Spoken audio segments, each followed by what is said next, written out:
නමස්කාර වේවා බුදුරුවනට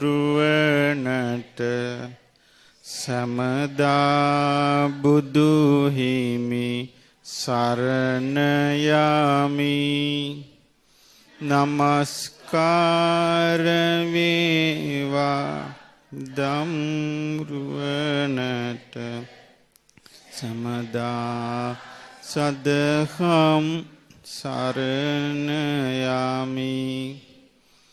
නමස්කාර වේවා සංඝරුවනට සමදා මහා සංඝ සරණ යමි. නමස්කාර වේවා තුනුරුවනට සමදා තිසරණ සරණ යමි. සාදු සාදු. පින්වත්නි, අපි පසුගිය දහම් වැඩසටහනේදී පටිච්ච සමුප්පාද ධර්මය ඉගෙන ගත්තේ. ඒ පටිච්ච සමුප්පාදය ඉගෙන ගැනීමෙන් තමයි අපිට අවබෝධ කරගන්න තියෙන්නේ අපි මේ ජීවිත පැවැත්ම හේතුඵල ධමයක් කියලා. ඒ කියන්නේ හේතුව සකස් වෙන නිසා ඵලයේ සකස් වන ස්වභාවයට අයිති දෙයක්. හේතුව සකස් වෙනකොට ඵලයේ සකස් වෙන ස්වභාවයට අයිති දෙයක්. එතකොට හේතුව සකස් වෙද්දී ඵලයේ සකස් වෙන ස්වභාවයට අයිති කියලා ජීවිතේ තේරුම් ගැනීම සියුම් දෙයක්. ඒක පහසු දෙයක් නෙවෙයි. කාලයක් තිස්සේ කාලයක් කිව්වේ කල්ප ගණන් අපි ජීවිතේ දැකලා තියෙන්නේ ඒ විදිහට නෙවෙයි. මේ ජීවිතේදීත් අපි මේ ජීවිතේ හඳුනගෙන තියෙන්නේ ඒ විදිහට නෙවෙයි. අපි හඳුනගෙන තියෙන්නේ කොහොමද? අපිට දාපු නංගොත් අනුවයි. දැන් කවුරු හරි අහනවා නම මොකද්ද? එතකොට අපි නම කියනවා. අපි වෙන කෙනෙක් ගැන කතා කරද්දිත් මේ අසවල් කෙනා. අසවල් කෙනා කියලා නම කියනවා. අපි නංගොත් දාලා හැම දෙයකටම කතා කරන්න පුරුදු වෙච්ච අය. අපිට හිතනකොටත් අපි හිතන්නේ ඒ නංගොත් දාපු රටාව ඔස්සේ නේද? මේ අසවලා, සුමන, අර සුමන, මේ සුජාතා, මේ මල්ලිකා, මේ ගාමිණී, මේ විජේ, එහෙමනේ අපි හිතන්නේ. එතකොට එහෙම හිතා ඉන්න කෙනෙක් මේ හේතුඵල ධමයක් කියලා හිතන්න නම් එයාට සෑහෙන්න මෝරපු ප්‍රඥාවක් තියෙන්න ඕන. ඒ මෝරපු ප්‍රඥාවකින් දකින දේ කෙනෙකුට එකපාරටම නොවැටහෙන්න පුළුවන්. ඇයි ඒක පුරුදු නැති නිසා. නොපුරුදු නිසා ඒක නොතේරෙන්න පුළුවන්. හැබැයි ඒක නොතේරුණා කියලා ඒ නොතේරුම්කම අවබෝධයට සුදුසුකමක් නෙමෙයි. තේරුණාද කියපේක? අපිට නොතේරුණා කියලා ඒ නොතේරුම්කම අවබෝධයට සුදුසුකමක් නෙවෙයි නම් අපි මොකද්ද කරන්න ඕනේ? නොතේරුම්කම ඉස්සරහට ගන්න හොඳ නැහැ. තේරුණාද කියපේක? මොකද හේතුව නොතේරුම්කමම එනවනම් ඉස්සරහට අපිට තේරුම් ගන්න හම්බ වෙන්නේ නැහැ. හැබැයි ඒක බාධාවක් හැටියට තියෙන්න පුළුවන්. අපිට තේරෙන්නේ නැතිකම. ඒ බාධාව මැඩගෙන යන්න දක්ෂ කෙනා තේරෙන කෙනෙක් වෙනවා.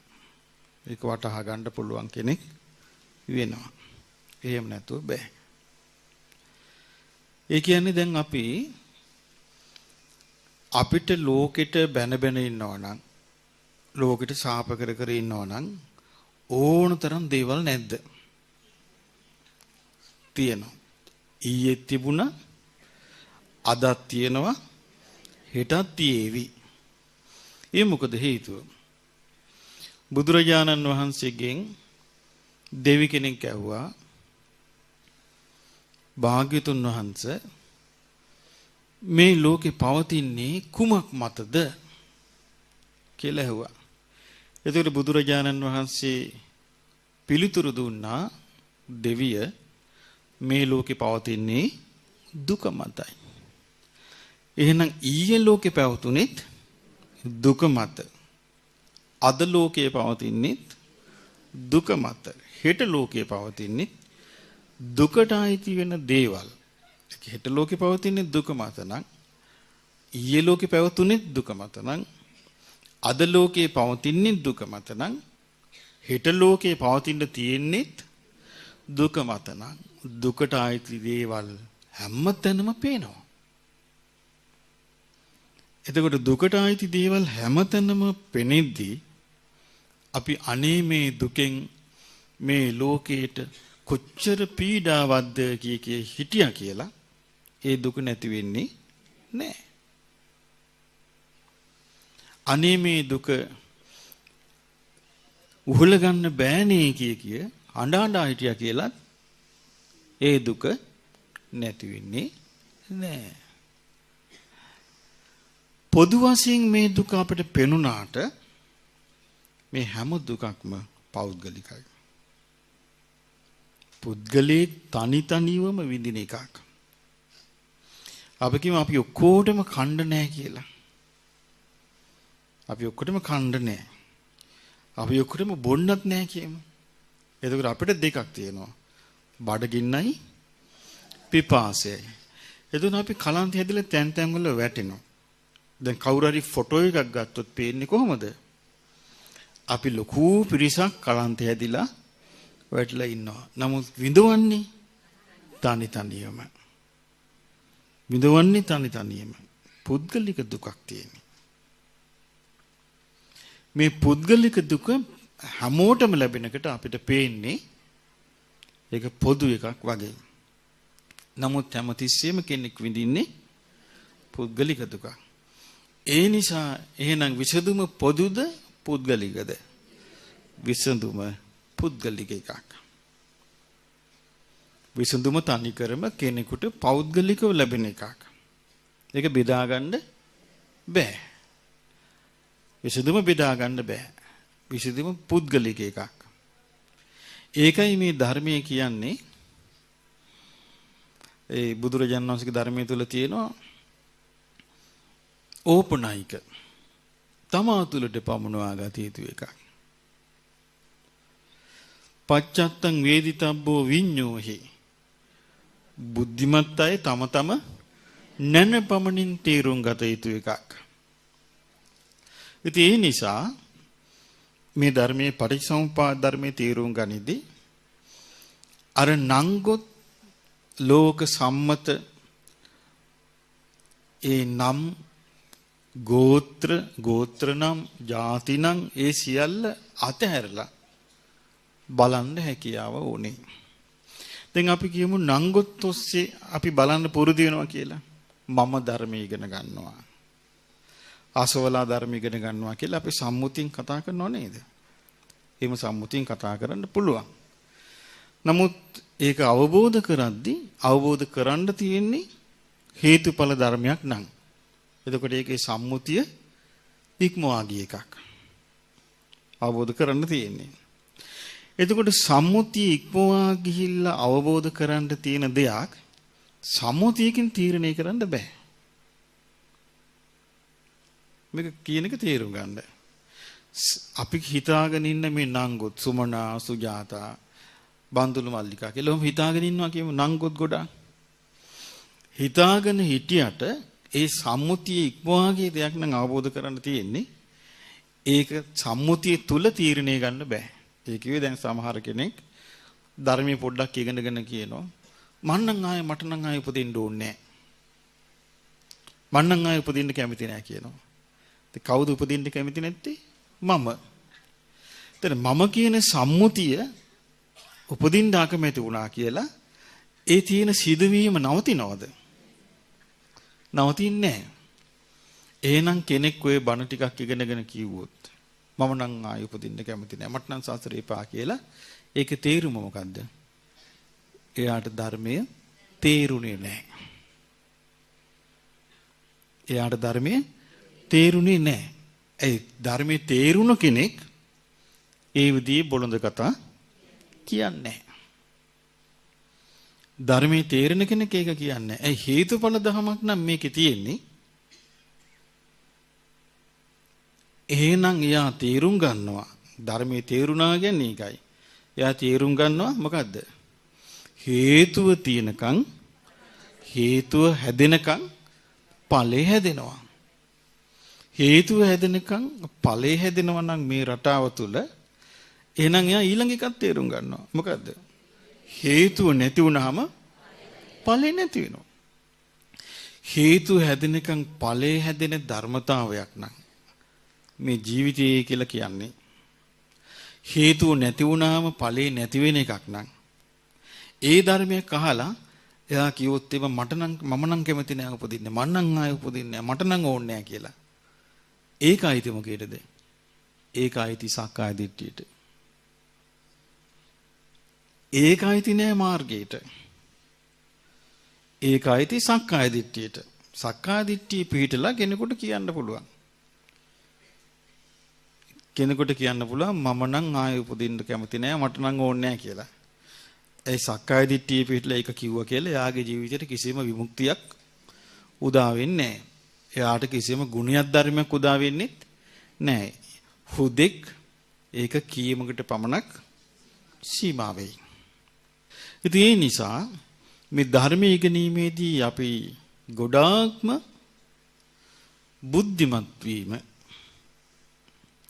නැත්තම් හොඳට කලබල නැති කල්පනාවෙන් තේරුම් ගැනීම. ඒ කියන්නේ කලබල වෙච්ච ගමන් ඕනම දෙයකට කලබල වෙච්ච ගමන් මොකද වෙන්නේ?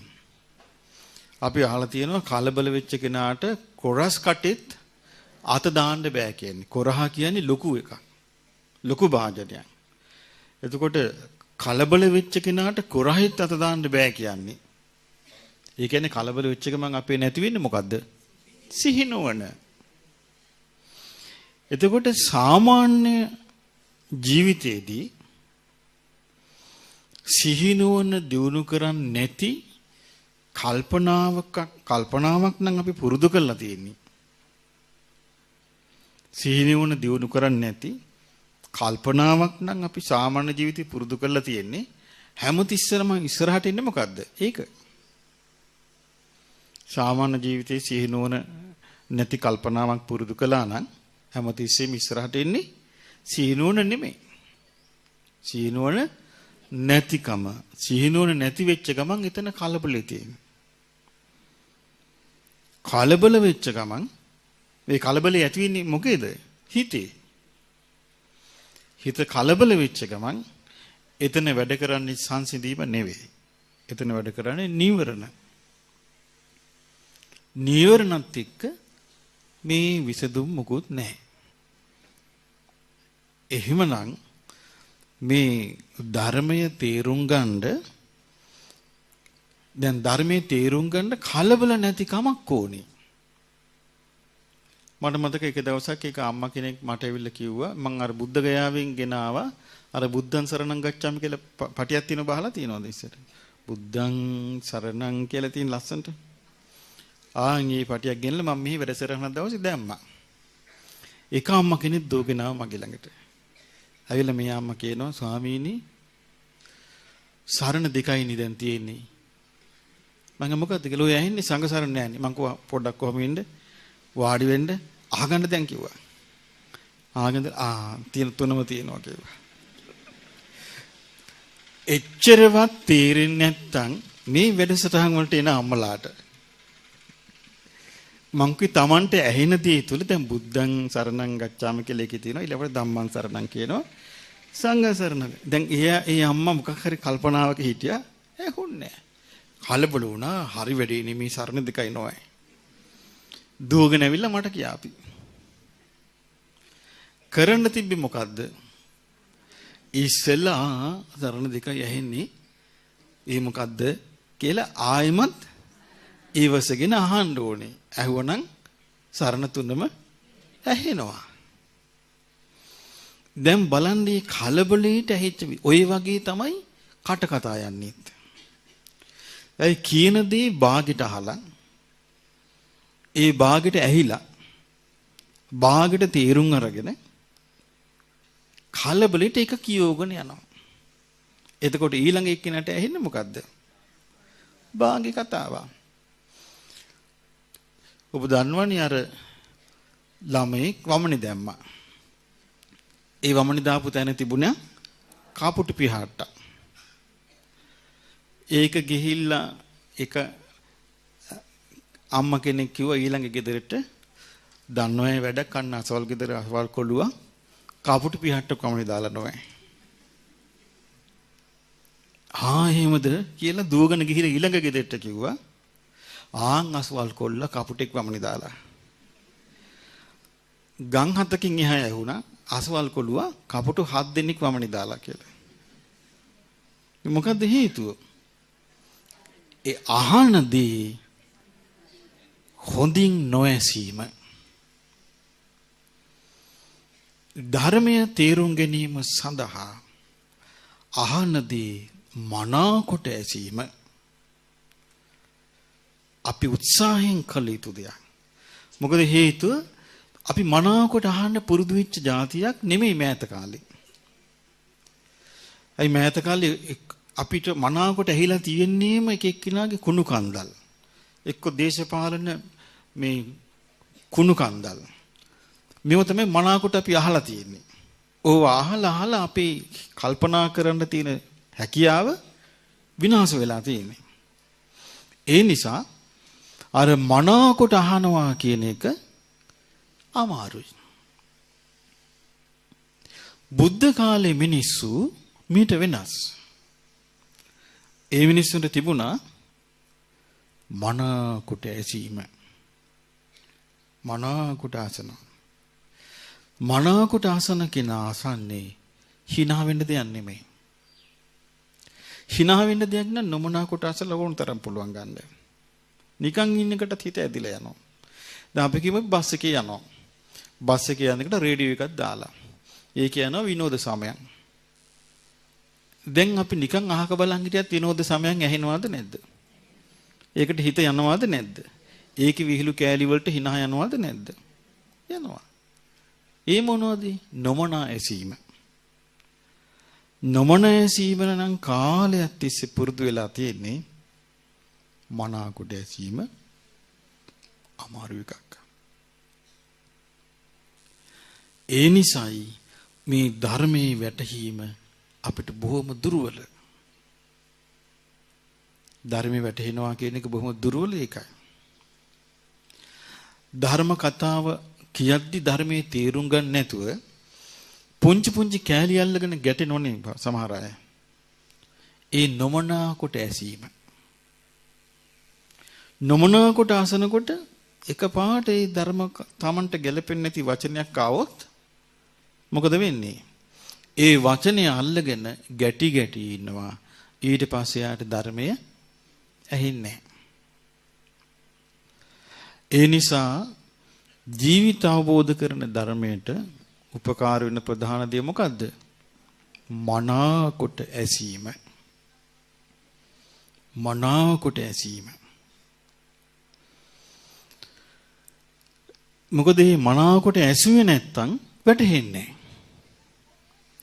වැටහෙන්නේ නැත්තම් ප්‍රඥාව ලැබෙන්නේ නැහැ. එහෙනම් ප්‍රඥාව ලැබෙන්න උවමනා කරන මූලික සුදුසුකමක් මොකද්ද?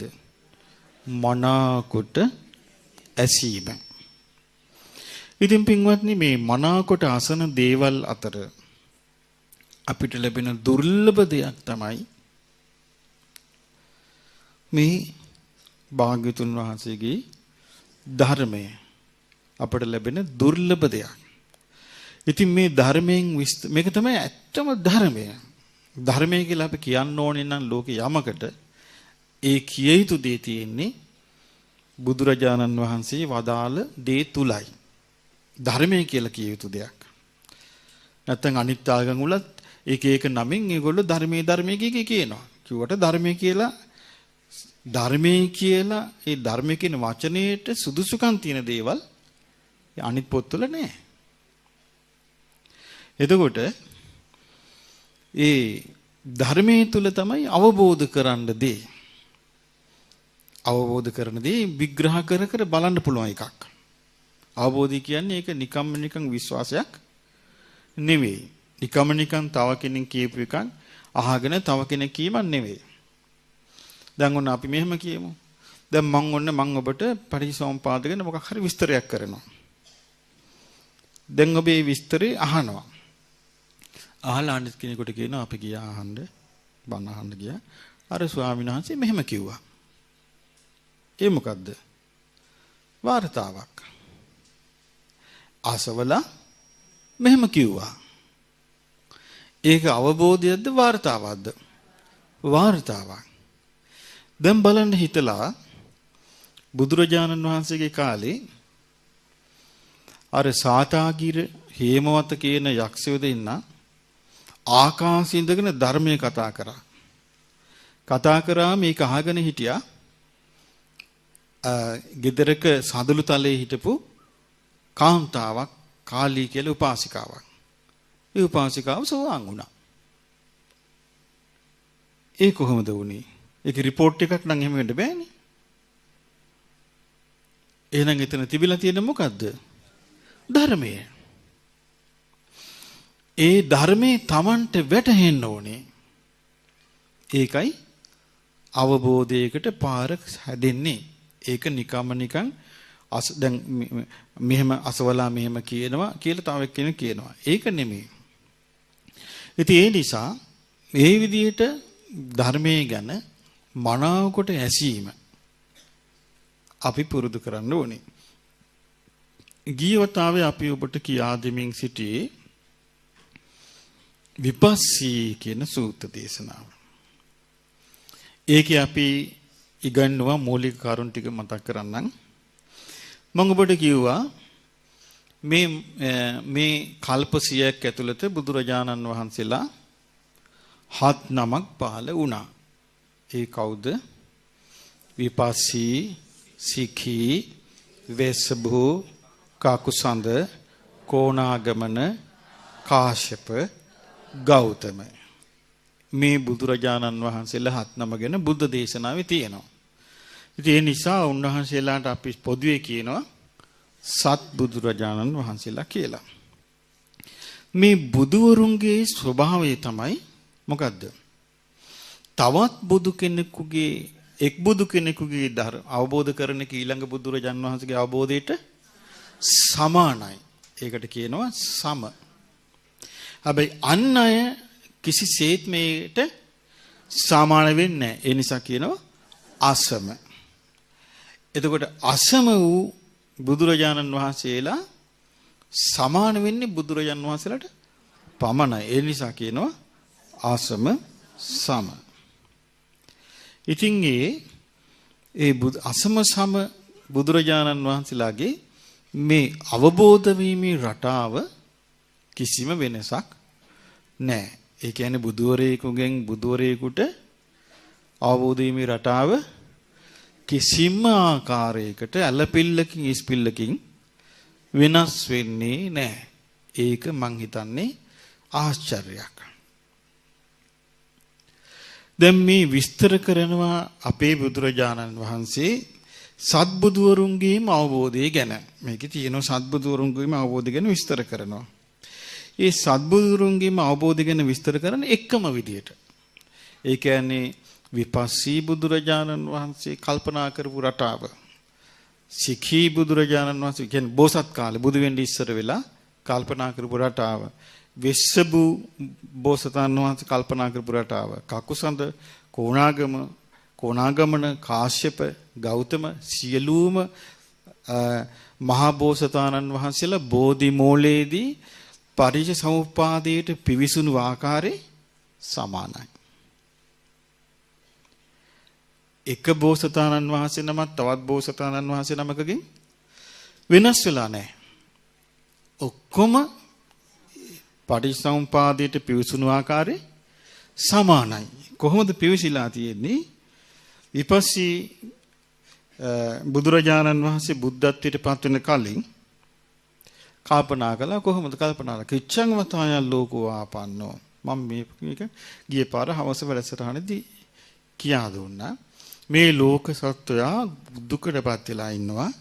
ජායතිච උපදිනවා, ජීයතිච ජරා ජීර්ණ වෙනවා, මීයතිච මැරෙනවා, චවතිච චුත වෙනවා, උපපජ්ජතිච ආයමත් උපදිනවා. අතච පනිමස්ස ඉමස්ස දුක් අතච පනිමස්ස දුක්ඛස්ස නිස්සරණං නප්පජානාන්ති ජරා මරණස්ස. එහෙම වුණා කියලා මේකෙන් නිදහස් වීමක් පේන්නේ නැහැ. නිදහස් වීමක් දුකේ දකින්න නැහැ. සාමාන්‍ය කෙනෙක් හිතන්නේ දැන් අපි කියමු දුක් විඳ මනුස්සෙක් ඉඳලා මැරෙනවා. එක්ක රෝගයකින්, එක්ක වෙනත් එක්ක ඥාති වේශනයකින්, එක මොන හරි දැන් අපි ගත්තොත් ඔන්න දැන් ඔව් දන්නවා ඇති දැන් ඔන්න ඉරාකෙන්, සිරියාවේ, ඊළඟට ලිබියාවේ, ඊළඟට සුඩානි මිනිස්සු දැන් පීඩ හොයාගෙන රටවල් වලට මොහොතට පැනලා දුවනවා. විශාල පිරිසකට තාම පිටක් නැහැ. එතකොට දැන් එහෙම වෙලා අතරමැග මිනිස්සු මැරෙනවා කියමු. මැරෙන එකට කෙනෙක් කියන්න පුළුවන් මොකද්ද? අනේ යායි දුකෙන් නිදහස් වුණා. යා හිටියනම් තව යාට විඳවන්න වෙනවා. යා හොඳයි මැරිලා ගියපු එක කියලා සාමාන්‍ය ලෝකේ කියනවනේ, කතා වෙනවනේ. දුක් විඳ සතෙක් ඉඳලා මැරෙන එකට. අපි දන්නවද යා මැරිලා ගිහින් උපන්නේ නිරේද? තිරිසන් ලෝකෙද? ප්‍රේත ලෝකෙද? අසුර ලෝකෙද? ආය එතනම ඒ ගොඩිම පවුලක උපන්නද? මොකද දන්නවද අපි? අපිට මොකුත් පේන්නේ නැහැ. ඉතින් මේ නිසා අපි හොඳට කල්පනා කරලා බැලුවොත් මේ බුදුරජාණන් වහන්සේකයි මේ දුක ගැන විස්තර කරන්නේ. මේක එක ආත්මයකට සීමා වෙච්ච දුකක් නෙවෙයි. මේ ආත්මයකට සීමා වෙච්ච දුකක් නෙමෙයි. මේ දුක දේශනා තියෙන්නේ කොහොමද? මේ දුක අවසන් වෙන තැනක් පේන්නේ නැහැ කියනවා. මේ දුක අවසන් වෙන තැනක් පෙවුන්නේ නැතියි බෝසතාණන් වහන්සේලාට. එදා බණ මතක නම් හරි. ඇයි මේ පටිච්චසමුප්පාද ධර්මයෙන් මෙනෙහි කරන්න කලින් වෙන ඥානයක් ලැබලා තිබ්බා. මොකද්ද? මුලින්ම ලැබුණ ඥානයක් පුබ්බේ නිවාස ඥානෙ. දෙවෙනි ඥානෙ චුතුපපාත ඥානෙ. මේ ඥාන නිසා උන්වහන්සේලා මේක තේරුම් ගත්තේ. මේ ඥාන ඇති වුණා ඒ බෝධි මූලයේදී. ඊට පස්සේ තේරුම් ගත්තා. ඒ ඥාණයෙන් බැලුවා ලෝක සත්‍ය දිහා. බලද්දී ඉපදෙනවා, දිරනවා, මැරෙනවා. ආයෙ උපදිනවා, ආයෙ දිරනවා, මැරෙනවා. ආයෙ උපදිනවා, ආයෙ දිරනවා. චතුප්පාත ඥානෙට පෙවුනේ මොකද්ද? කෙලවරක් නැහැ. කල්ප ගණන්. කල්ප ගණන් ඉපදිනවා, මැරෙනවා, ඉපදිනවා, මැරෙනවා, ඉපදිනවා, මැරෙනවා. එහෙම තමයි ඇවිල්ලා තියෙන්නේ. එතකොට මේ ඥාණයෙන් උන්වහන්සේලා බලනකොට උන්වහන්සේලාට තේරුනේ මොකද්ද? ඉපදිනවා, මැරෙනවා. මේ දුකේ අවසානයක් පේන්න නැහැ නෝවේ. කුදස්සු නාම ීමස දුක්ඛස්ස නිස්සරණම් පඤ්ඤායිසති ජරා මරණස්සාති. මේ දුකෙහි අවසානයක් මේ ජරා මරණ වල අවසානයක් දකින්න ලැබෙන්නේ කවද්ද කියලා ඔන්න අදහස ආවා. දැන් අපිට ආවා කියමු අදහසක් මේ දුකේ අවසානය අපි කල්පනා කරනවා කියමු අනේ මේ දුකේ අවසානයක් ලැබෙන්නේ කවද්ද කියලා අපිට මෙච්චර ජඹුරට යනවද අපි? නෑ. අපිට මේ දුකේ අවසානය ලැබෙන්නේ කවද්ද කියලා එනකොට අපිට මොකද්ද හිතෙන්නේ? අපිට දැන් තියෙන දුක සංසිඳිච්ච එක මම අපි මොකද හිතන්නේ? අපි ඔන්න සනසසුතුන් හෙලනවා යාන්තම් මේ ටික ඉවර වුණා ප්‍රශ්න ටික කියලා. මොකද අපිට හිතෙන්නේ ඒ විදියට. ඒ මොකද හේතුව? අපිට හිතන්න තියෙන ප්‍රමාණය එච්චරයි. ඊට වඩා පළල් විදියට හිතා ගන්න බැරි කොම.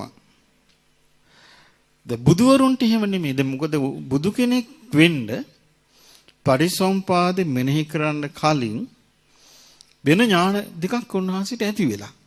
මොකක්ද මේ ඥාන දෙක? ඉස්සල්ලාම ඇති වුණා පුබ්බේ නිවාස ඥානය. ඒ කිව්වේ පෙර ජීවිතේ ගත කරපු ආකාරයේ දැකීම. ඒ පෙර ජීවිතේ ගත කරපු ආකාරය දැකලා කෙලවර නැතු දැන් ඒකක් දන්නවා. ඊට පස්සේ මොකද්ද? චතුූපපාත ඥානය. මේ සත්වයන් ඉපදෙන ආකාරයත් චුත වෙන ආකාරයත් ආයපදීමත් දැකලා ඒකත් පේනවා. එතකොට මේ දුකෙන් අවසන් වෙන්නේ කවද්ද කියලා එනකොට අපිට වගේ ලේසි උත්තරයකින් බේරෙන්න පුළුවන්ද? බෑ. මේකට පැහැදිලිම පිළිතුරක් ලැබෙන්න ඕනේ. ඒ නිසා උන්වහන්සේලා මොකද්ද හිතුවේ? කිම්මිනුකෝ සති ජරා මරණං හෝති. මේ ජරා මරණ තියෙන්නේ කුමක් නිසාද? ජරා මරණ තියෙන්නේ කුමක් නිසාද කියන කාරණේ අපිත් පුරුදු වෙන්න ඕනේ. සාමාන්‍යයෙන් ගොඩක් අය පුරුදු වෙන්නේ මේ ජරා මරණ තියෙන්නේ කුමක් නිසාද කියලා නෙමෙයි. ගොඩක් අය පුරුදු වෙන්නේ මේ ජරා මරණ තියෙන්නේ මොකක් හරි අපලයක්. මොකක් මම දැක්ක තියෙනවා සමහර ලිපිවල දැන් මේ ළඟදී අර පොඩි දරුවෙක් නැති උනේ. සේයා සඳෙව්මි කියලා. පුංචි දරුවෙක්. ඒකට සමහරු ලිපි දාලා තියෙනවා මෙයා කේන්දරය හොයනවා. කේන්දරය හොයනවා මේ ඒකේ තිබ්බද කියලා ග්‍රහචාරි නරක් වෙලා. ඉතින් ග්‍රහකාරී නරක් වෙලා නම් වැඩිකාරයෝ කවුරුත් නැහෙනි. කාටවත් දඬුවම් දෙන්න ඕනේ නැහෙනි. ඒ මොකේ වැරද්දක්ද එහෙනම් ඒ? ග්‍රහචාරි වැරද්දක් නොවේ. උත්තරي හරිද? නෑ. ඒක තමයි කියන්නේ හරි උත්තරේ ඊතර නෑ. සමහර මේක මේ පෙර කර්මයකක්ද? හරි උත්තරේ ඊතර නෑ. මෙන්න හරි උත්තරේ. කිම්මිනුකෝ සති ජරා මරණ. ඇයි මේ ජරා මරණ? ඇයි මේ මරණ? ඇයි මේම වෙන්නේ? කියන ප්‍රශ්නෙට හරි උත්තරේ එන්නේ. හරි උත්තරේ આવොත් තමයි ඊළඟ උත්තරේ ගන්න පුළුවන්. බුදුරජාණන් වහන්සේලාට ඒ බෝසතාණන් වහන්සේට නුවණින් මෙනෙහි කරද්දී ප්‍රඥාවෙන් අවබෝධ වෙනවා. ආන්න බලන්න. නුවණින් මෙනෙහි කරද්දී ප්‍රඥාවෙන් අවබෝධ වෙනවා. ඔන්න වචනේ. යෝනිසෝ මනසිකාරා නුවණින් මෙනෙහි කරද්දී අවපඤ්ඤාය අபிසමය ප්‍රඥාවෙන් අවබෝධ වෙනවා. නුවණින් මෙනෙහි කරද්දී ප්‍රඥාවෙන් අවබෝධ වෙනවා. මොකද්ද මේ ජරා මරණ තියෙන්නේ ඉපදීම නිසා. එහෙනම් ඉපදෙන කාම උපදින තාකල් ජරා මරණ වලින් ගැලවෙන්න බෑ. ඇයි එක එක ක්‍රමයට උපදිනවානේ මොනවද? ඔව් අණ්ඩජ බිත්තරේ අස්සෙත් උපදිනවා. ජලාවුජ මව් කුසෙත් උපදිනවා. සංසේදජ තේත් පරිසරෙත් උපදිනවා. ඕපපාතික ඒ තුنين තොරවත් උපදිනවා. ඉතින් ගැලවෙන්න බෑනේ. ඒ දැන් අර තුنين ගැලවෙන එක්කිනාට ඕපාතිකවත් උපදිනවනේ. එහෙනම් ගැලවෙන්න ක්‍රමයක් උපතින් මගාරින්න කෘත්‍රිම විදියට බෑ. අනිවාර්යයෙන්ම යාට උපදින්න සිද්ධ වෙනවා. එතකොට මේ විදිහට උපදින තාක් මොකද්ද වෙන්නේ? ජරා මරණ වලට මූණ දිදී යනවා. ඒක කිසිම ප්‍රාර්ථනාවකින් කිසිම ගනුදෙනුවකින් කිසියම්ම ක්‍රමයකින් මේ ලෝකේ මග අරින්න පුළුවන් කමක් නැහැ. එතකොට ඒ විපස්සී බෝසතාණන් වහන්සේ කල්පනා කරනවා කිම්මිනු කෝසති ජාති හෝති. ඇයි උපදින්නේ? ඇයි උපදින්නේ? ඒක අපි විස්තර කළා. ඇයි උපදින්නේ කියන එකට මොකක්ද ආවේ උත්තරේ?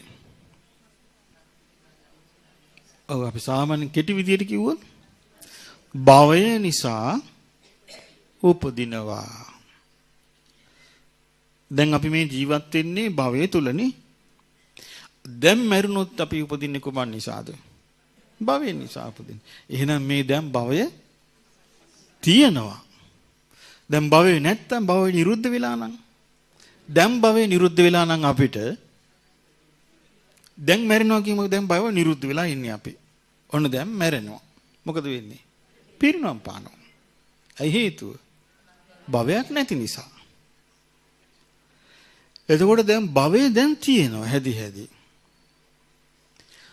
දැන් අපි ඉපදුනිත් භවය නිසා. ඉතින් භවය නිසා උපදිනවා. ඊට පස්සේ භවය කියන වචනේ අපි ගිය වතාවේ ගොඩාක් තීරුවා. අපි තෝරන්න මහන්සි ගත්තා. බුදුරජාණන් වහන්සේ භවය කියන එක විස්තර කරපු හැටි. භවය කියන එක විස්තර කළේ කොහොමද? කම්මං කෙත්තං විඥානං බීජං තණ්හාසිනේහෝ. කර්මය කුඹුර, විඥාණය බීජය, තණ්හාව ජලය. නැත්නම් තණ්හාව තෙත. තෙත් කිරීම. එතකොට යමක් පැලවෙන්න මේ තුනම ඕනේ. මොනවද?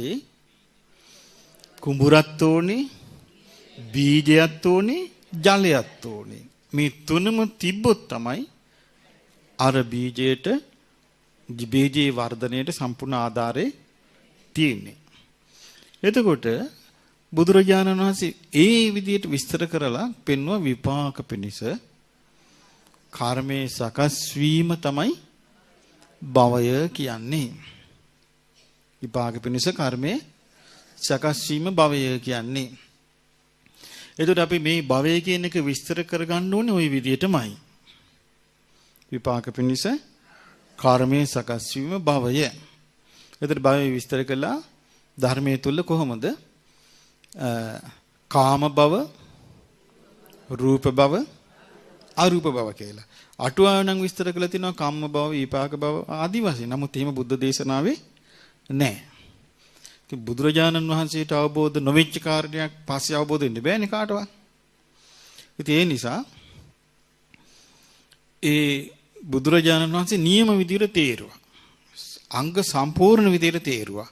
අඩු නැති විදිහට තේරුවා.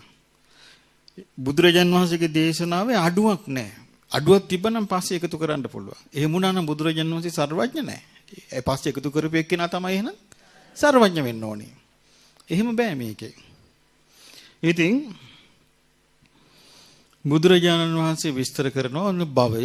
භවය ගැන දේශනාව තියෙන අංගුත්තර නිකායේ 3 වෙනි නිපාතේ. ඒක අපි එදා කතා කළා. ඊට පස්සේ දැන් මේවා මේ ලෝකේ කිසි කෙනෙකුට හොයාගන්න බැරි දේවල්. දැන් ඉපදීම සාමාන්‍ය මිනිසයාට පෙනිපෙනි මොකද්ද? ජරාවටපත් වීමයි මරණයයි පෙනිපෙනි ඉපදීම නිසා වෙන බව පෙනිපෙනි ඒක පිළිගන්නේ නැහැ නේද? ඉපදෙන නිසා මරණ බව පෙනිපෙනි පිළිගන්නේ නැහැ. පිළිගන්නේම මරණයේ ගිරහව නරක වෙලා. ග්‍රහචාරේ නරක විදියට පිහිටලා මලා මිසක් උපදිච්ච නිසා මලා නොවේ. ඒතර සාමාන්‍ය මිනිසයා ඉපදීම පෙනිපෙනි මරණය පෙනිපෙනි උපදීන සතාත් පෙනිපෙනි මරණයත් පෙනිපෙනි උපන්න නිසා මරණවා කියන එක වැටහෙන්නේ නැහැ. එතකොට පෙනිපෙනි වැටහෙන්නේ නැත්තම් මේ පේන ප්‍රධාන ගොරෝසු කාරණේ සියුම් කාරණේ වැටහෙයිද? කොහෙත්ම නැන්නේ. ඉතින් බුදුරජාණන් වහන්සේ පෙන්වා දුන්නා ඔන්න භවය ගැන. ඊට පස්සේ පෙන්වා දුන්නා මොකද්ද? භවය හටගන්නේ කුමක් නිසාද කියලා නුවණින් විමසන්න ගත්තා. යෝනිසෝ මනසිකාරා නුවණින් විමසන්න ගත්තා. ඒකයි මේකේ තියෙන වටිනාම කෑල්ල. වටිනාම කොටස මොකද්ද? නුවණින් විමසන්න ගත්තාම අහු පඤ්ඤාය අභිසමයෝ ප්‍රඥාවෙන් අවබෝධ වුණා.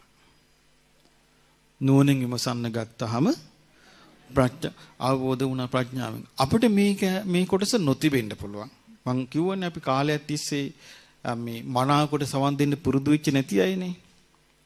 මනාවකට සවන් දෙන්න පුරුදු වෙච්ච නැතිකොමත් ඒ සවන් දෙන කාරණේ හොඳින් මෙනෙහි කරගන්න බැරිකොමත් තියෙද්දී යෝනිසෝ මනසිකාරය කියන එක වෙන්නේ නැහනේ.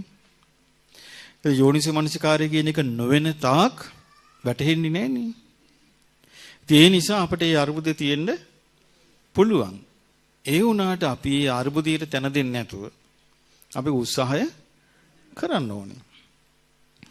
එතකොට ඔන්න ඉපදෙන්නේ මක් නිසාද කියලා උන්වහන්සේලා විමසන ගියාම අවබෝධ වුණා උපදින්නේ භවය නිසා.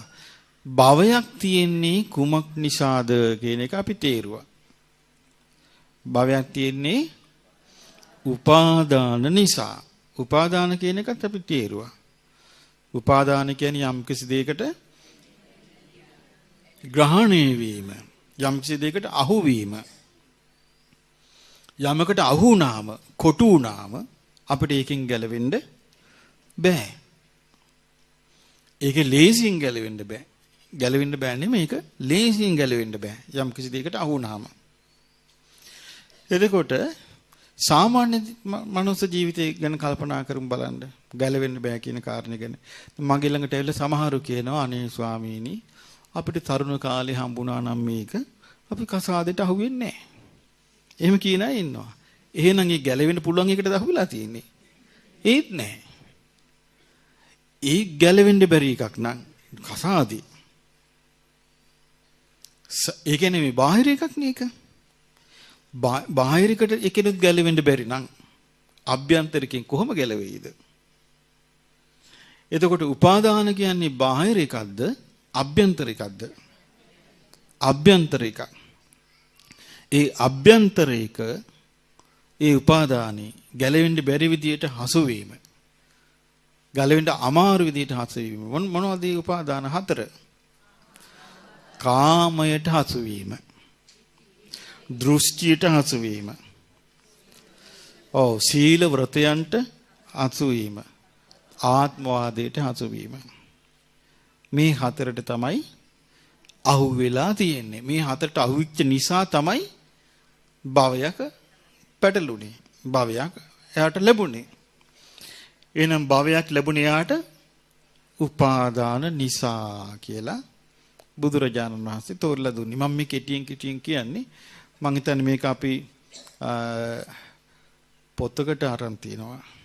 ඒ පොත මම හිතන්නේ ඔබට ඊයේද කොයිද මම හිතන්නේ මේ පොතේ මෙහෙට ආවා. ඒ පොතේ විස්තර කරනවා ගියේ පාර අපි කරපු දේශනේ. එතකොට ඒක නැවත හොඳට මේ අහලා ඒක දැන් එතකොට කනින් අහන්න ලැබෙනවා, කියවන්න ලැබෙනවා. එහෙම කළා මහසි ගන්න ඕනේ. මේ රටාව සිද්ධ වෙන්නේ මේ විදියටමයි.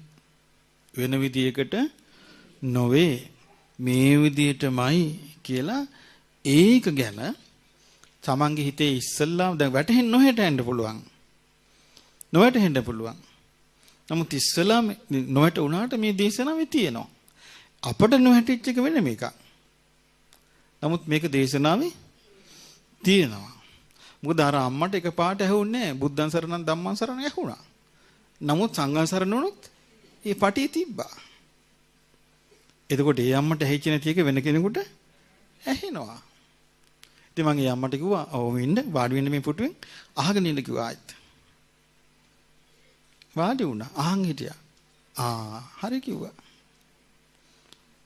එහෙනම් අපට නොතීරිච්ච එක ඒ කාලේ හිටපු දහස් ගණන් ලක්ෂ ගණන් පිරිසට තේරුණා, වැටහුණා. එහෙනම් අපි මේකේ පැහැදීමක් ඇති කරගන්න ඕනේ. මේක සිද්ධ වෙන්නේ මේ විදිහටමයි. ඒක තැනක බුදුරජාණන් වහන්සේ පටිච්චසමුපාදයේ දේශනා කළා කියනවා මහණෙනි හිත පාදව ගන්න මේ විදිහටමයි මේක වෙන්නේ. වෙන විදිහකට නෙමෙයි කියන්නේ. ඒ කියන්නේ මේ ලෝකේ යම්තාක් ජරා මරණ නැද්ද? ඒ සියල්ලම ඉපදීම නිසා. යම්තාක් උප්පත්තියක්ද? ඒ සියල්ලම භවය නිසා. යම්තාක් භවයක්ද? ඒ සියල්ලම උපාදාන නිසා. ඒ කියන්නේ කාම භවය වේවා. රූප භවය වේවා. අරූප භවය වේවා. යම්තාක් ඇද්ද මේ භවය හැදෙන තැන් ඒ ඕනෑම තැනක ඒ භවය හැදෙන්නේ උපාදාන නිසා. යම්තාක් උපාදානයක්ද ඒ ඕනෑම උපාදානයක් හැදෙන්නේ තණ්හාව නිසා. බුදුරජාණන් වහන්සේ ඊළඟට දේශනා කළා මහණෙනි ඊට පස්සේ ඊපස්සේ බෝසතාණන් වහන්සේ කල්පනා කළා නුවණින් විමසුවා. උපාදාන හැදෙන්නේ කුමක් නිසාද? කුමක් ඇති කල්හිද උපාදාන ඇති වෙන්නේ? කුමක් ඇති කල්හිද කියලා. එතකොට ඒ විපස්සී බෝසතාණන් වහන්සේට අවබෝධ වුණා උපාදාන හටගන්නේ තණ්හාව නිසා. තණ්හාව නිසා. තණ්හාව කියන වචනේ මම එදා මට මතක හැටියට මම තෝරලා දුන්නා. තණ්හාව කියන්නේ මොකද්ද? ආස්වාදේ ලබන දෙයට සිත ඇදිලා යෑම. එතකොට මේක ඇත්තද බොරුද කියලා ආස්වාදයේ ලැබෙන දෙයට සිත ඇදිලා යෑම තණ්හාවද නැද්ද කියන කාරණේ Tamanටම බලා ගන්න පුළුවන්. ඒක ආයේ බාහිර කෙනෙක් ඕනේ. ආස්වාදනීය අරමුණක් මෙනෙහි කරද්දී සිත ඇදී යනවාද නැද්ද? ආස්වාදයේ ඇතිවෙන රූපේට සිත ඇදී යනවාද නැද්ද? ආස්වාදයේ ඇතිවෙන ශබ්දයට සිත ඇදී යනවාද නැද්ද? ආස්වාදයේ ඇතිවෙන ගන්ධයට සිත ඇදී යනවාද නැද්ද? ආස්වාදයේ ඇතිවෙන රසයට සිත ඇදී යනවා. ආස්වාදයේ ඇතිවෙන ස්පර්ශයට සිත ඇදී යනවා. දැන් අර ඊයේ පෙරේදදනේ විලා තියෙන්නේ අර අම්මවයි දුවයි ගලක් උඩ රිකන් ගල මොහොතට තල්ලු කළේ. මොකද හේතුව? ඒ පිරිමියාගේ හොර සම්බන්ධෙට බිරිඳ විරුද්ධ වුණා කියලා. විරුද්ධ වුණා කියලා බිරිඳගෙන් පල්ලි ගන්න මොකද කළේ? බිරිඳවයි ළමයි අරගෙන ගල උඩ ගෙනලා තල්ලු කොල්ලා. මොහොතට. ආස්වාදෙන්නේ නේද? හරි පැහැදිලි බුද්ධ වචනේ. බුද්ධ වචනේ හරි පැහැදිලි. බුදුරජාණන් වහන්සේ දේශනා කළා තියෙනවා මේ ලෝකයේ තියෙන සියලු දුක් කරදර, සියලු පීඩා, සියලු හිංසන සියල්ලම කරුණු තුනකින් කියන හටගන්නේ. එක්ක රාගෙන්, එහෙම නැත්නම් ද්වේෂයෙන්, එහෙම නැත්නම් මෝහයෙන්. මේ තුنين තොරව මේ ලෝකේ මිනිස්යන් අතර දුක් හට ගන්නවා අඩු. දැන් අපි ගත්ත ස්වභාවික ඉපත් හැටියට තියෙන දුක් තියෙනවා. ඊට අමතරව මිනිස්යා විශාල දුකක් විඳිනවනේ. ඒ දුක විඳින්නේ මිනිසුන්ගේ අභ්‍යන්තර ප්‍රශ්නයක් නිසා. මොකක්ද මේ අභ්‍යන්තර ප්‍රශ්නේ? ඒ දුක හටගන්න හේතු වෙන කරුණු මොනවද? රාගය, ද්වේෂය, මෝහය. දැන් ඔන්න අම්මලා දරුවොත් අරගෙන පැනලා ගියානේ. දැන් ඔය ඉරාකෙන්, සිරියාවෙන්, ඊටකො ලිබියාවෙන් ඔය අම්මලා ඔක්කොම මේ යුරෝපේ රටවලට පැනලා ගියා. ඒ පැනලා ගිය පැයක ළමයි 10000ක් අතුරුදහන්. ළමයි 10000ක් අම්මලා දෙමාපියන්ට නැහැ. ළමයි 10000ක් උස්සලා. බලන්න මේ ප්‍රශ්නේ මිල ස්වභාවය. ඒකෝට දැන් ළමයාත් අරගෙන මේ අම්මා මුහුදේ මේ යාන්තම් මේ බෝට්ටුවකට නැගලා රැල්ලත් එක්කත් සටන් වැදිලා ජීවිතයත් මරණයත් අතර තියලා දරුවොත් අරගෙන ගොඩ වුණා. ගොඩ වෙලා ග්‍රීසියට ගියා. එතනින් ඕන්නේ යන්ත හංගේරියාවට පැන්නා. හංගේරියාවෙන් ඕස්ට්‍රේලියාවට පැන්නා. ඕස්ට්‍රේලියාවෙන් ඔය යන පාරේ යද්දි දැන් ඔන්න හංගේරියාව වහලා බෝඩර් ක්‍රෝස්. දැන් බෝඩර් ඔක්කොම වහලා යන්න බෑ කියලා. දැන් ඊළඟට මං හිතන්නේ ක්‍රොේෂියාව ඒකත් වහලා බෝඩර්. දැන් තැන් වල අතරමඟල පාරවල ඉන්න කැලෑවල් වල මිනිස්සු ඉන්නවා වැටිලා. නැගිටලා බලද්දි ළමයි නැහැ. දැන් මේ ඔක්කොම උහුලගෙන යන්න ඉපේ මිනිස්සු සසරේ. එතකොට මේ ඒ ඔක්කොම හටගන්නේ දුක එක්ක රාගෙන්. එහෙම නැත්තම් ද්වේෂෙන්. එහෙම නැත්තම් මොහෙන්. සමහරට ওই ළමයි එකගෙන ගිහිල්ලා අන්තිමට ওই ළමයි ලිංගික වහල්ලු හැටියට විකිනෙනවා. ඊට පස්සේ ළමයි මුළු ජීවිත කාලෙම ඒ වෘත්තිය යෙදෙන්න ඕනේ. හිතාගන්න මේ මිනිස්සුන්ගේ ඒ දුක මේකේ තියෙන අතච පනිමස්ස දුක්ඛස්ස නිසරණ නප්පජානාන්ති. මේ දුකෙන් නිදහස් වීමක් නම් මේ ලෝකේ පේන්නේ නැහැ කියනවා. මේ රටාව තියෙන කම්ම මේ හේතුඵල ධර්මතාවයේ එක එක්කෙනාගේ ජීවිතය තුළ හැදෙන කම්ම මේකෙන් බේරිල්ලක් නැහැ.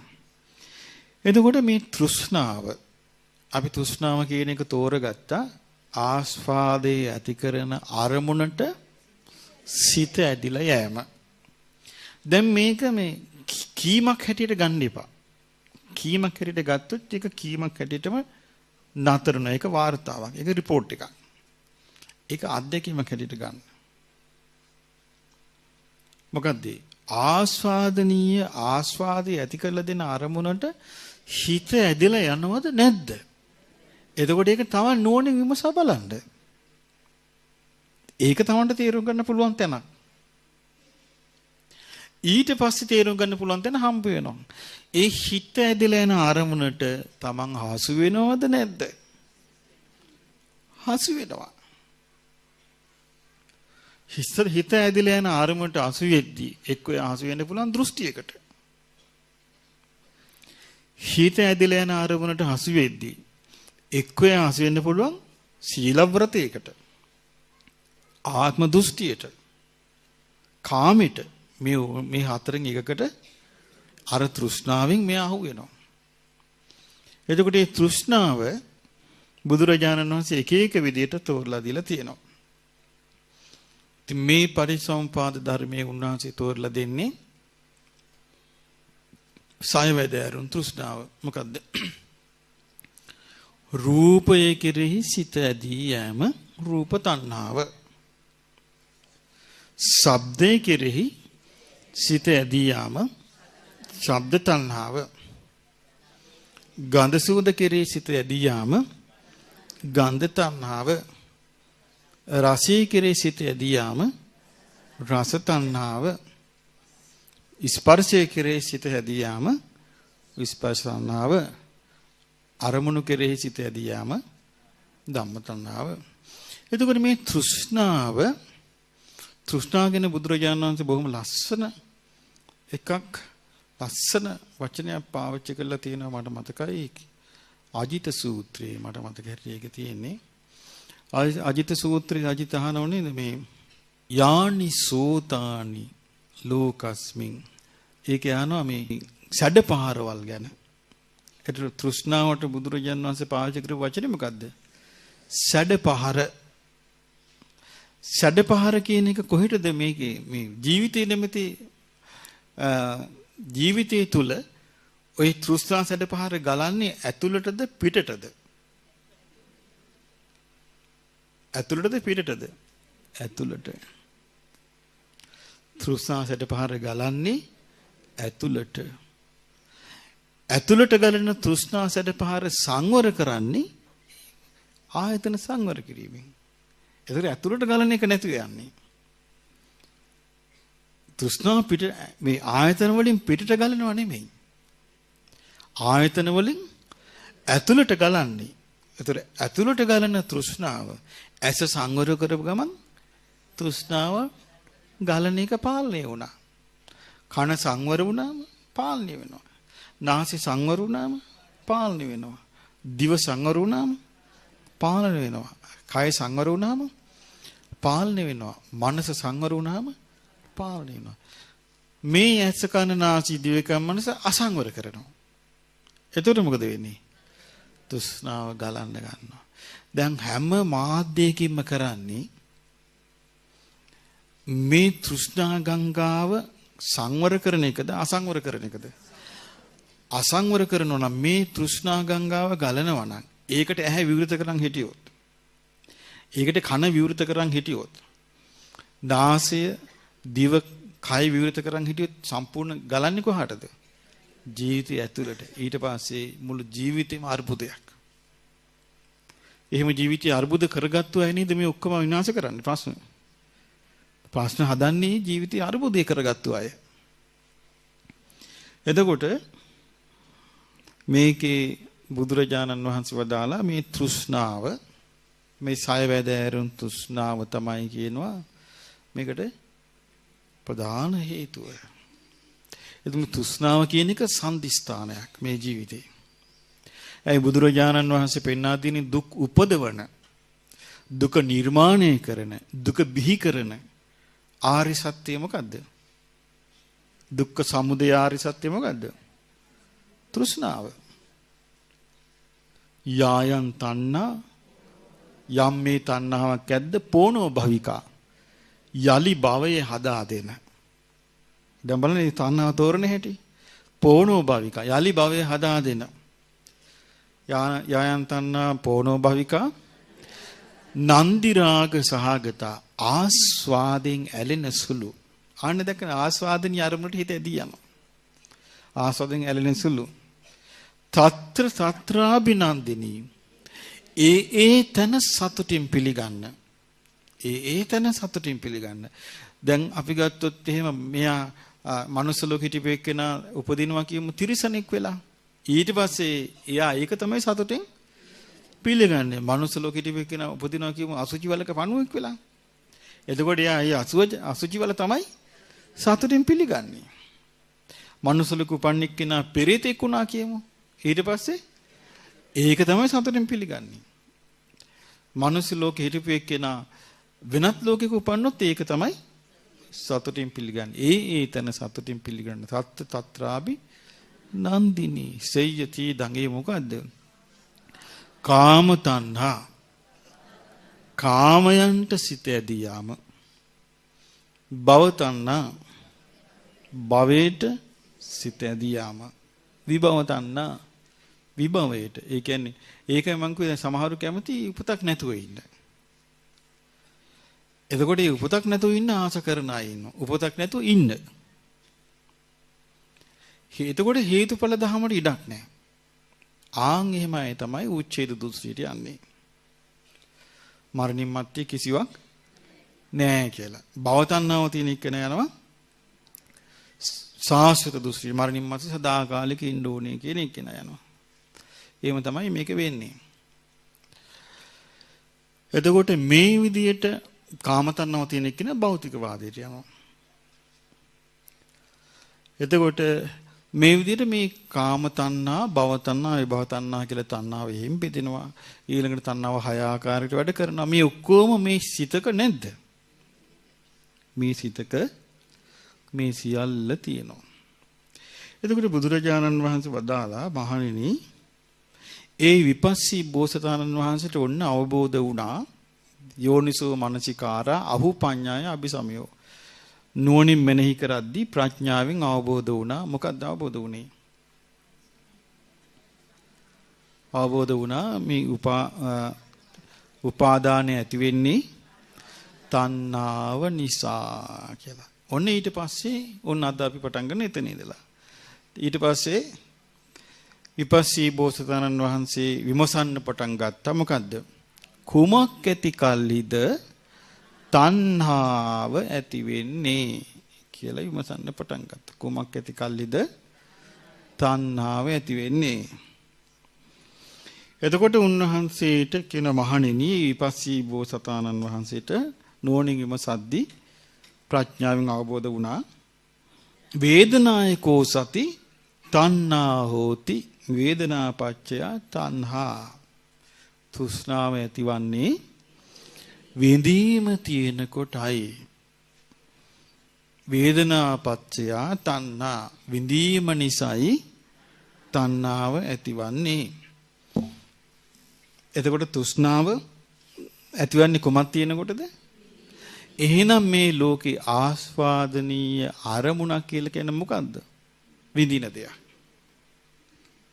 විඳින දෙයක්. මේ විඳින දෙයක් නිසායි විඳීමක් තියෙන කොටයි තෘෂ්ණාව හටගන්නේ.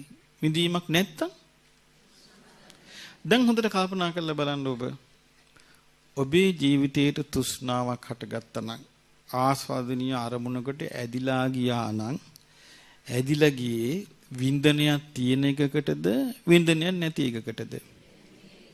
වින්දනයක් තියෙන එකට. එතකොට බුදුරජාණන් වහන්සේ පෙන්වා දෙන මේ වින්දනය නිසායි මේකට ඇදිලා යන්නේ. කුමන් නිසාද ඇදිලා යන්නේ? වින්දනයක් තියෙන නිසා. මොකේද මේ වින්දනය තියෙන්නේ? ඇසෙන් හටගන්න ස්පර්ශය. ඇසේ ස්පර්ශයෙන් තියෙනවා. ඊළඟට කනේ ස්පර්ශය තියෙනවා. නාසයේ ස්පර්ශය තියෙනවා. දිවේ ස්පර්ශය තියෙනවා. කයේ ස්පර්ශය තියෙනවා. මනසේ ස්පර්ශය තියෙනවා.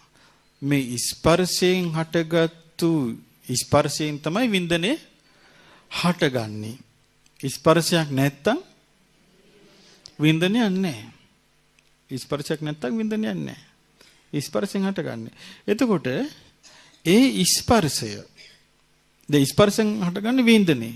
ඒ වින්දනය බුදුරජාණන් වහන්සේ දේශනා කළා තියෙන මොන වගේ එකක්ද? ඒ වින්දනය වහ නැති යන එකක්. වහ වෙනසෙන එකක්. මොකක් වගේද උන්වහන්සේ උපමාවක් දේශනා කළා? ඔව් ඒක වැස්ස වෙලාවට වතුරකට වැහි බිඳු වැටෙනවා. වැස්ස වෙලාවට වතුරකට වැහි බිඳු වැටෙනවා. ඒ වතුරකට වැහි බිඳු වැටෙනකොට ඒ වතුරේ මොකද්ද හටගන්නේ? බුබුලක් හට ගන්නවා. ඒ බුබුලේ වැඩි වෙලාවක් තියෙන්නේ නැහැ. ඒක බිඳිලා යනවා. බුදුරජාන් වහන්සේ දේශනා කරනවා මේ අරමුණු ගන්නකොට ඇහෙන්, කනෙන්, නාසෙන්, දිවෙන්, කයෙන්, මනසෙන් අරමුණු ගන්නකොට ඇතිවෙන විඳීම ඒ වගේ කියනවා. නමුත් අර දිගට ඒක වෙනකොට අපිට තේරෙන්නේ මොකද්ද? එකට තියෙන විඳීමක් වගේ. දැන් අපි ගත්තොත් ගිනි බෝලයක් අරගෙන අපි කැරකෙව්වොත් අපිට පේන්නේ මොකද්ද? වලල්ලක් පේන්නේ. ඇත්තෙම එතන වලල්ලක් නැහැ. නමුත් අපිට වලල්ලක් පේනවා. අපි ඒක ෆොටෝ එකක් ගත්තොත් ඒ ෆොටෝ එකෙත් වලල්ල තියෙනවා. නමුත් ඇත්තෙම ගත්තොත් එතන වලල්ලක් නැහැ. එතන තියෙන්නේ මොකද්ද? එක ගිනි බෝලයක්, එක ගිනි බෝලයක් ලණුවකින් ඇදලා කරකෝණ එකක් තියෙනවා. මේ වගේ විඳීම කියන එක වහ නැසි යන එකක් තියෙන්නේ. නමුත් අපිට තේරෙන්නේ කොහොමද? දෙකට තියෙනවා කියලා. ඒකයි මේ තෘෂ්ණාව හටගන්නේ. ඒක පවත්වන්න. ඒ වින්දනේ තියෙන එක පවත්වන්නනේ ආසා. වින්දනේ තියෙන එක පවත්වන්න යාසා. වින්දින් ලැබෙන එකට යාසා. මොකද ඒක තමයි තෘෂ්ණාවේ ස්වභාවය. හිත ඇදිලා යනවා. හිත ඇදිලා යන එකට ආස. අපි ලස්සන රූපයක් ඇහැට පේනකොට මොකද්ද වෙන්නේ? ඇහැයි රූපයයි විඥානය එකතු වෙනවා. ඇහැයි රූපයයි විඥානය එකතු වෙච්ච ගමන් ඔන්න රූපය අඳුන ගන්නවා. ඒ අඳුන ගන්න ඒ රූපේ තමයි විඳින්නේ. එතකොට ඇහැයි රූපයයි විඥානය එකතු වුනහම විඳින්නේ රූපේ. එතකොට කනයි ශබ්දයි විඥානය එකතු වුනහම විඳින්නේ මොකද්ද? විඳින්නේ ශබ්දේ. නාසයයි ගඳ සුවඳයි විඥානය එකතු වුනහම විඳින්නේ ගඳ සුවඳ. දිවයි රසයයි විඥානය එකතු වුනහම විඳින්නේ රස. කයයි පහසයි විඥානය එකතු වුනහම විඳින්නේ පහස. මනසයි අරමුණුයි විඥානය එකතු වුනහම විඳින්නේ අරමුණු. විඳිනවා. මේ විඳිද්දී මේ වින්දනය කරද්දී මොකද වෙන්නේ? ආස්වාදනීය අරමුණක් නම් ඒක. ඒ විඳීම ආස්වාදිය ඇති කරන දෙයක් නම් ඒ විඳීම මොකද්ද වෙන්නේ? ඒකට ඇලිනවා. ඇලී ගියාම ඒක මොකද්ද? තෘෂ්ණාව. ඇලී ගියාම තෘෂ්ණාව. එතකොට විසඳුමක් නැහැ. ඊට පස්සේ ඒ අනුව තමයි ඔක්කොම කල්පනා කරන්නේ. ඉතින් බුදුරජාණන් වහන්සේ දේශනා කරන මේ විඳීම නිසා මේක වෙනවා කියලා. විඳින් කීයක් ධර්ම විස්තර කරනවද? 3ක් විස්තර කරනවා. සැප වේදනා, දුක් වේදනා, උපේක්ෂා වේදනා. මේ කොයි වේදනාව ගත්තත් මේ වේදනාව බුදුරජාන් වහන්සේ මේ දේශනා කරනවා එක්කෝ ඒ වේදනාව ඇහි ස්පර්ශයෙන් හටගත්තු විඳීමක්. එහෙම නැත්නම් කනේ ස්පර්ශයෙන් හටගත්තු විඳීමක්. එහෙම නැත්නම් නාසයේ ස්පර්ශයෙන් හටගත්තු විඳීමක්. එහෙම නැත්නම් දිවේ ස්පර්ශයෙන් හටගත්තු විඳීමක්. එහෙම නැත්නම් කය ස්පර්ශයෙන් හටගත්තු විඳීමක්. මේ විදිහට වේදනා විඳීම හට ගන්නවා. එතකොට මේ විඳීම බුද්ධ දේශනාවේ තියෙන්නේ කොහොමද? දී බුබුලක් ඇති වෙලා නැති වෙන වගේ සුළු දෙයක් කරහා හිතේ ඇදිලා ගිහිල්ලා බලන්න වෙච්ච දෙයක්.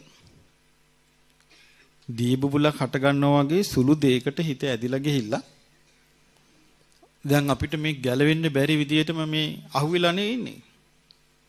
නමුත් බැලූ බැල්මට අපිට හිතුන්නේ මේක දිය බුබුලක් වගේ ඇති වෙ නැති වෙනවා කියලා. මොකද හේතුව? මේ විඳීමේ ඇත්ත ස්වභාවය වැටුනේ නැති නිසා. හිතෙන් මවල දෙනවන්නේ මහ විශාල දෙකක්. අයි බුද්ධ දේශනා විඥානයේ විස්තර කරන්නේ කොමක් හැටියටද? මායාවක් හැටියට. ඒතර මායාව විඳීමට එකතු වෙලා නැද්ද? ඇයි දැන් වින්දනයක් හටගන්නේ ස්පර්ශයෙන්. ඒතර ස්පර්ශය කිව්වම ආධ්‍යාත්මික ආයතන 6යි බාහිර ආයතන 6යි විඥානය එකතු වෙලා. ඉතින් මායාව එකතු වෙලානේ. මායාකාරය. එතකොට විඳීම හට ගන්නකොට මේ විඳීමත් එක්ක මේ මායාව තියෙනවා. ඒ විඳීමත් එක්ක තියෙන මායාව නිසා තමයි හිත මේකට ඇදීලා යන්නේ. හිත ඇදීලා ගිහිල්ලා මේකෙන් ගැලවෙන්න බැරි මට්ටමටම ඉන්නේ. ඉතින් අර සාමාන්‍යයෙන් මහා පින්වන්ත වීරයෝ ඒක වෙනස් කරගන්නවා. වීරියෙන් නුවණින් වෙනස් කරගන්නවා. වෙන ක්‍රමයකට වෙනස් කරන්න හීන වීරිය ඇති කෙනාට මුකුත් කරන්න බෑ. හීන වීරිය ඇති කෙනා. දැන් බුද්ධ කාලේ හිටියන්නේ අර මහා කාල චූල කාල කියලා දෙනම. ඒකේ ඒ දෙන්න බිස්නස් ගියේ. බිස්නස් ගිහිල්ලා ඔය සවැත් නුවරට ගියා. ගිහලා ධර්මයේ කෙරේ පැහැදුනේ මහා කාල අයියා. එයා චූල කාල කියන්නේ මල්ලි. මහා කාල පැහැදුනේ. ඒගොල්ලෝ කසාද බැඳලා ළමයි ඉන්නවා මේ ඈත ගම්වල. මේ වෙන මේ බිස්නස් ඇවිල්ලා. ඊට පස්සේ මහා කාල පැවිදි වුණා. පැවිදි වෙලා අන්න හිතට ඉඩ දුන්නේ. දැන් ඒ පැවිදි වුණා කියලා මේ රටාව නවතින්නේ නෑනේ. මේ රටාව මේ විදිහටම තියෙනවා. එහෙනම් ඒක නවත්ත ගන්න තියෙන මොකෙන්ද? ධර්මයෙන්, මාර්ගයෙන්. නිවන් මාර්ගයෙන් තමයි නවත්ත ගන්න තියෙන්නේ. එතකොට මේ මාර්ගයේ වඩන්න ගත්ත මහා කාල. එතකොට චූල කාල කල්පනා කළා මමත් ගෙදර යන්නේ නැහැ. එහෙනම් මමත් අයියත් එක්ක මහාන වෙනවා කියලා මෙයත් මහාන වුණා. අයියා මහාන වුණා කියලා මල්ලි මහාන වුණාට මාර්ගෙ වැඩිුවේ නැහැ. ඉතින් දැන් ඔන්න ඔහොම වෙලා දැන් දවසක් මෙයා මේ චාරිකාවේ වඩිද්දි ගෙදරට ගියා.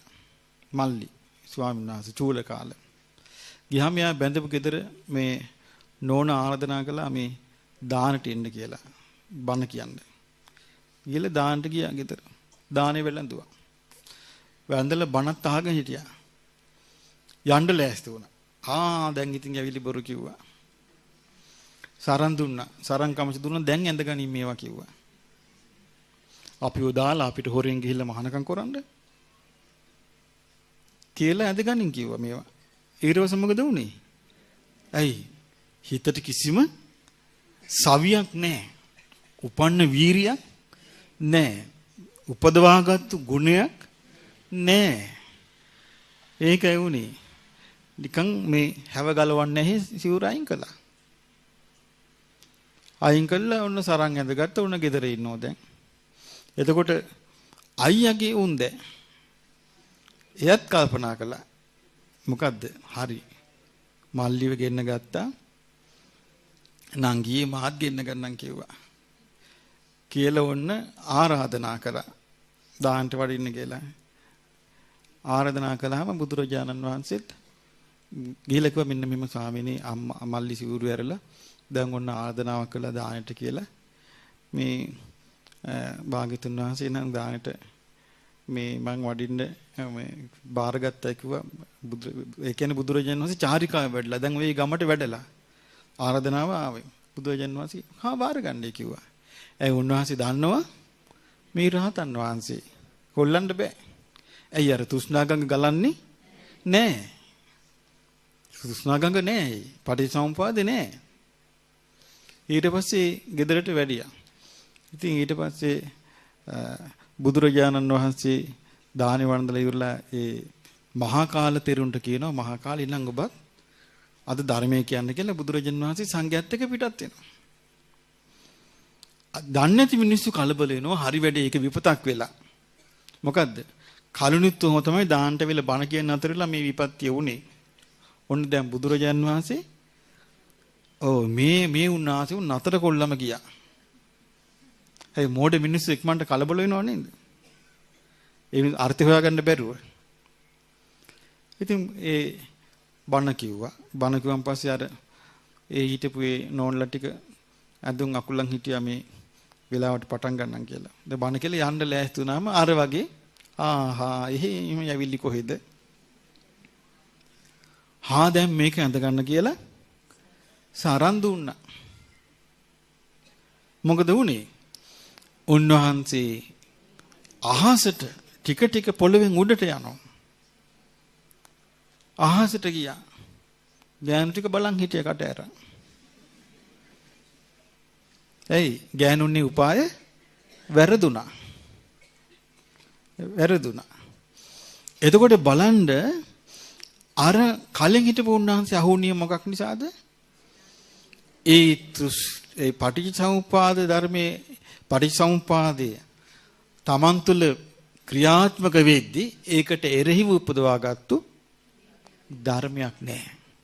මාර්ගයක් නැහැ. ඒකයි. ඒකට උපදවාගත්තු යම්කිසි සුළු දෙයක් තිබුණා නම් ගැලවෙන්න පුළුවන්. ඒකයි. එතකොට මේ පටිච්චසමුප්පාද ධර්මයේ හරිය පැහැදිලිව පේනවා මේ පුද්ගලයා රැඳිලා ඉන්නේ මොකෙන්ද? තෘෂ්ණාවෙන්. තෘෂ්ණාවෙන් රැඳිලා ඉන්නේ. කොහොමද තෘෂ්ණාවෙන් රැඳිලා ඉන්නේ? ආස්වාදනීය අරමුණට හිත ඇලී ගිහිල්ලා. ආස්වාදනීය අරමුණට සිත ඇදිලා. සිත ඇදිලා ගිහින් තියෙන ආස්වාදනීය අරමුණට. එතකොට ඊපස්සේ බෝසතාණන් වහන්සේ කල්පනා කර මේ විඳින දෙයට සිත ඇදිලා ගිහින්. ඒකයි මේ තෘෂ්ණාව හටගන්නේ. එතකොට විඳින දෙයක් තියෙනකන් තෘෂ්ණාව හට ගන්නවා. වේදනා පත්‍ය තණ්හා. ඊට පස්සේ බෝසතාණන් වහන්සේ නුවණින් විමසනවා මේ විඳීම තියෙන්නේ කුමක් නිසාද? විඳීම තියෙන්නේ කුමක් නිසාද? එතකොට විපස්සී බෝසතාණන් වහන්සේට අවබෝධ වෙනවා විඳීම තියෙන්නේ ස්පර්ශය නිසා. විඳීම තියෙන්නේ මොකක් නිසාද? ස්පර්ශය නිසා. එතකොට මේ ස්පර්ශයේ බුද්ධ දේශනා විස්තර කරන 6 ආකාරයි. මොනවද? ඇසේ ස්පර්ශය, කනේ ස්පර්ශය, නාසයේ ස්පර්ශය, දිවේ ස්පර්ශය, කයේ ස්පර්ශය, මනසේ ස්පර්ශය. මේ හේතුඵල ධර්මතාවය හේතුඵල විදියටම බලන්න ඕනේ. මගේ ස්පර්ශය කියලා බැලුවොත් ඔන්න වැරදුනා. සුමනාගේ ස්පර්ශය, සුජාතාගේ ස්පර්ශය කියලා බැලුවොත් වැරදුනා. මොකද හේතුව වැටහෙන්නේ නැහැ එතකොට. මේක වැටහෙන්න නම් කොහොමද බලන්න තියෙන්නේ? ඇසේ ස්පර්ශය, කනේ ස්පර්ශය. එතකොට මේ ලෝකේ යම් තැනක ඇසක් තියෙනවද? එතන ඇසේ ස්පර්ශය තියෙනවා. මේකල යම් තැනක මේ ලෝකේ කනක් තියෙනවද? එතන කනේ ස්පර්ශය තියෙනවා. මේ ලෝකේ යම් තැනක නාසයක් තියෙනවද? එතන නාසයේ ස්පර්ශය තියෙනවා.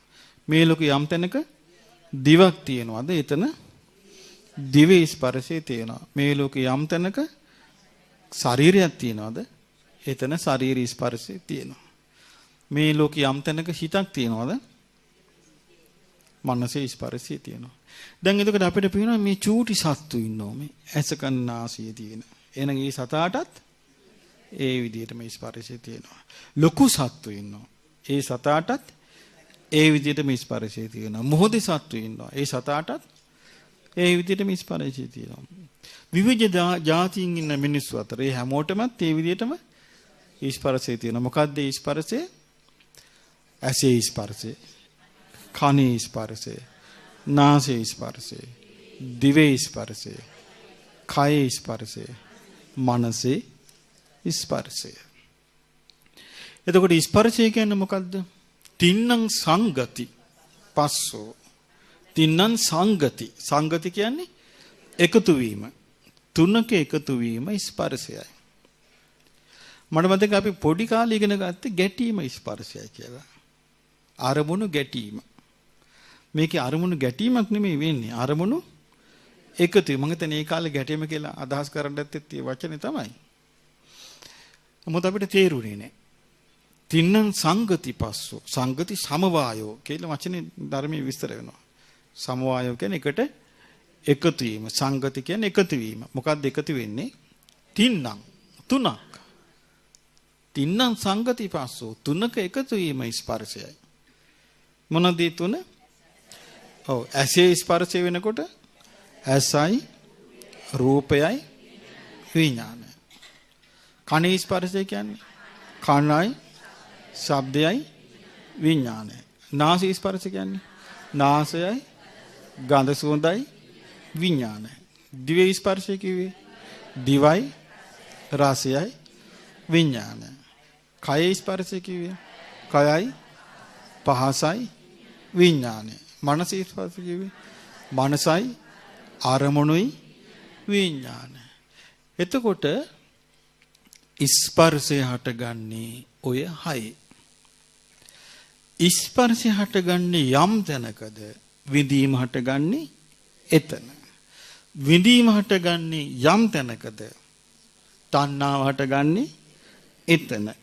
තණ්හාව හටගන්නේ යම් තැනකද උපාදාන හටගන්නේ එතන. උපාදාන හටගන්නේ යම් තැනකද භවය හටගන්නේ එතන. භවය හටගන්නේ යම් තැනකද උපදින්නේ එතන. එතකොට එහෙමනම් දැන් බලන්න මේ ආයතන හයේම උපදීම. ආයතන හයේම භවය හැදෙනවා. ආයතන හයේම තෘෂ්ණාව හැදෙනවා. ආයතන හයේම විඳීම හැදෙනවා. ආයතන හයේම ස්පර්ශය හැදෙනවා. ස්පර්ශයෙන් ගැලවෙන්න බෑ කියන කාරණේ බුදුරජාණන් වහන්සේ උපමාවකින් පෙන්වුවේ. අරහම ගහපු ගව දෙන්නගේ උපමාව. ඒ ගව දෙන්නට හැම ගැහුවට අපිට පොඩ්ඩක් හිතන්න නිකම් පොඩ්ඩක් හැම ගහපු ගව දෙන්න අපේ පොඩ්ඩක් පොඩි තුවාලයක් આવොත් මැස්සන්ගෙන් කොඳුරුවන්ගෙන් බේරන්න තියෙන අමාරුව නේද? ඒතර මුළු හැමක්ම හැමම ගලවලා නම් බේරෙන තැනක් තියෙනවද? ඉතින් බුදුරජාන් වහන්සේ වදාලා ඒ ගව දෙන්නට වතුරට බහින්න බෑ. ඇයි ඒ? වතුරේ ඉන්න සත්තු හපනවා. ගහකට හේතු වෙන්න බෑ. ගහේ ඉන්න සත්තු හපනවා.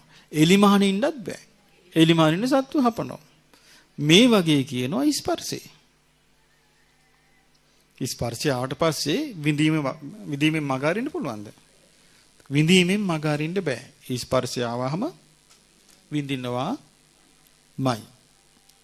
විඳිනවාමයි. එතකොට දැන් බලන්න කල්පනා කරලා ආයෙ හොඳට මතක තියාගන්න තින්නම් සංගති පස්සෝ තුනක එකතු වීම ස්පර්ශයයි. එතකොට ඒ විපස්සී බෝසතාණන් වහන්සේ ආයෙ විමසන්න ගත්තා මොකද්ද මේ ස්පර්ශය ඇතිවන්නේ කුමක් නිසාද කියලා. එතකොට ඒ විපස්සී බෝසතාණන් වහන්සේට අවබෝධ වුණා ස්පර්ශය ඇතිවන්නේ ආයතන 6 නිසා සලායතන පච්චයා පස්සෝ. මොනවද ආයතන 6?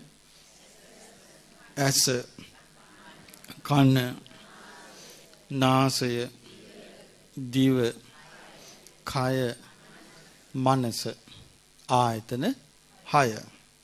දැන් ආයෙ මතක කල්පනා කරන්න ස්පර්ශය ගැන. ස්පර්ශය කිව්වේ මොකද්ද? තුනක එකතු වීම. තින්නම් සංගති පස්සෝ. තුනක එකතු වීම ස්පර්ශයයි. මොනවද මේ තුන? ඇස, රූපය, විඥානය. දැන් අපි ඒක විතර ගමු. ඇස, රූපය, විඥානය. ඒකට කියන්නේ ඇසේ ස්පර්ශය. ඇසේ ස්පර්ශය කිව්වහම කරුණු කීයයිද? කරුණු 3යි. මොනවද?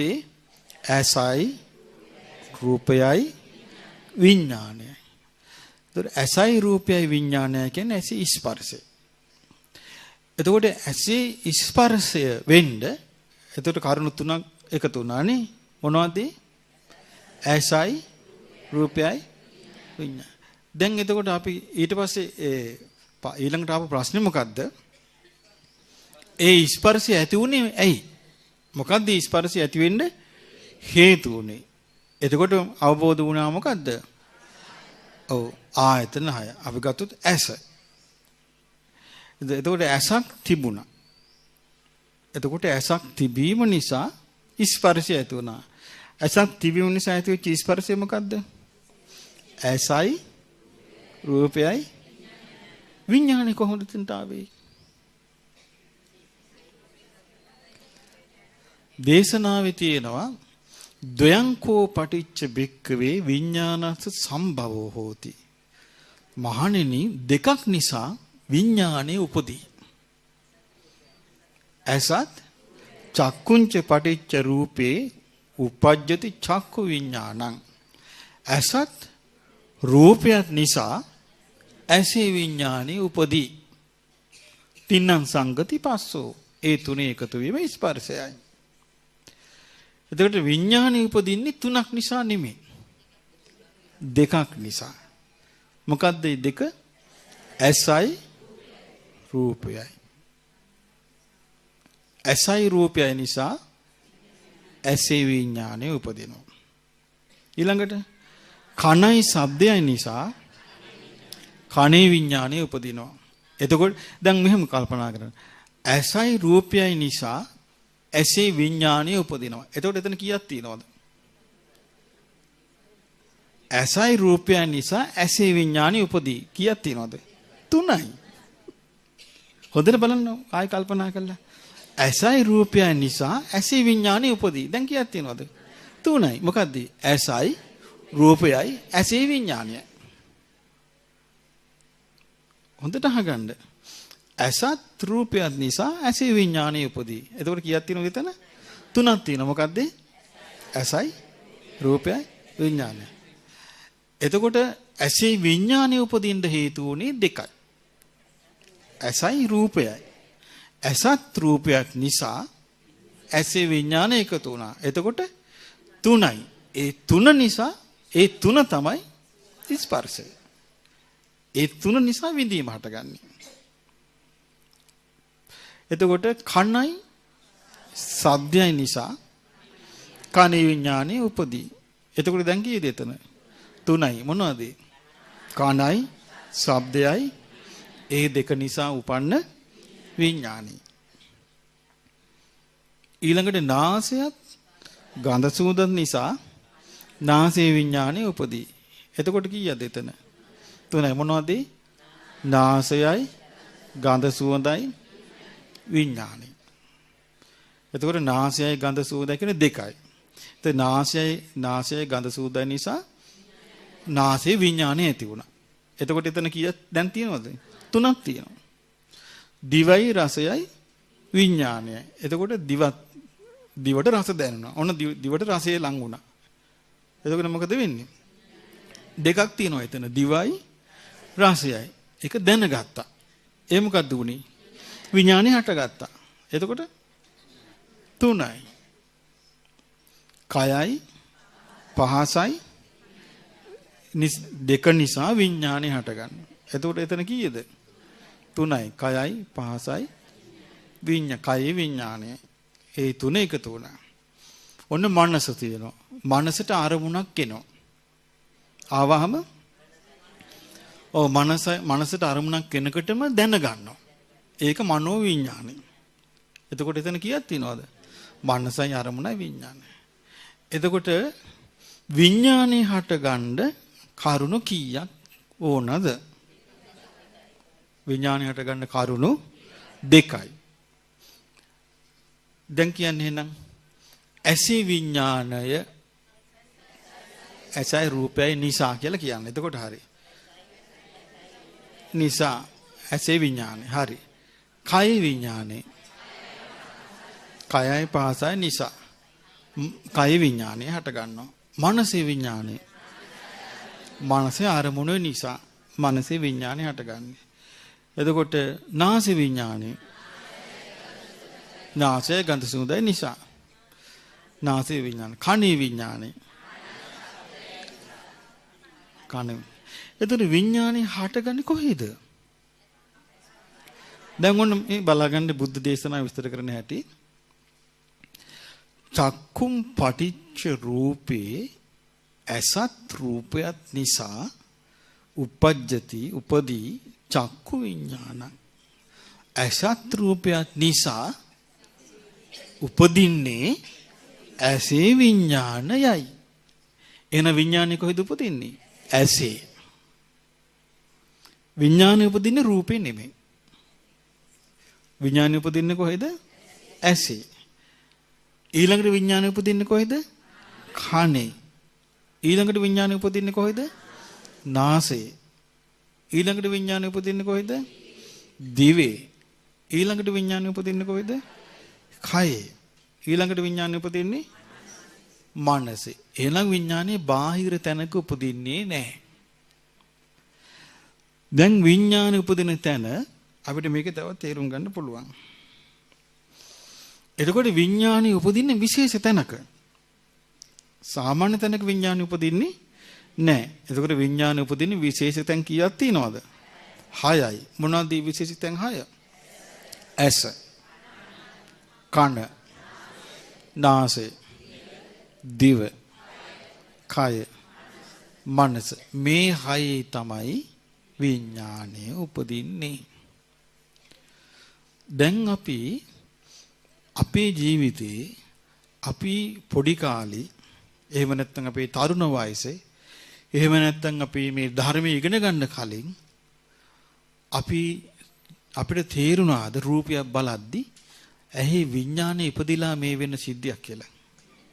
දන්නේ නැහැ. ශබ්දයක් කනෙන් අහද්දි අපිට තේරුණාද කනේ විඥානේ ඉපදිලා මේ වෙනවා කියලා? නැහැ.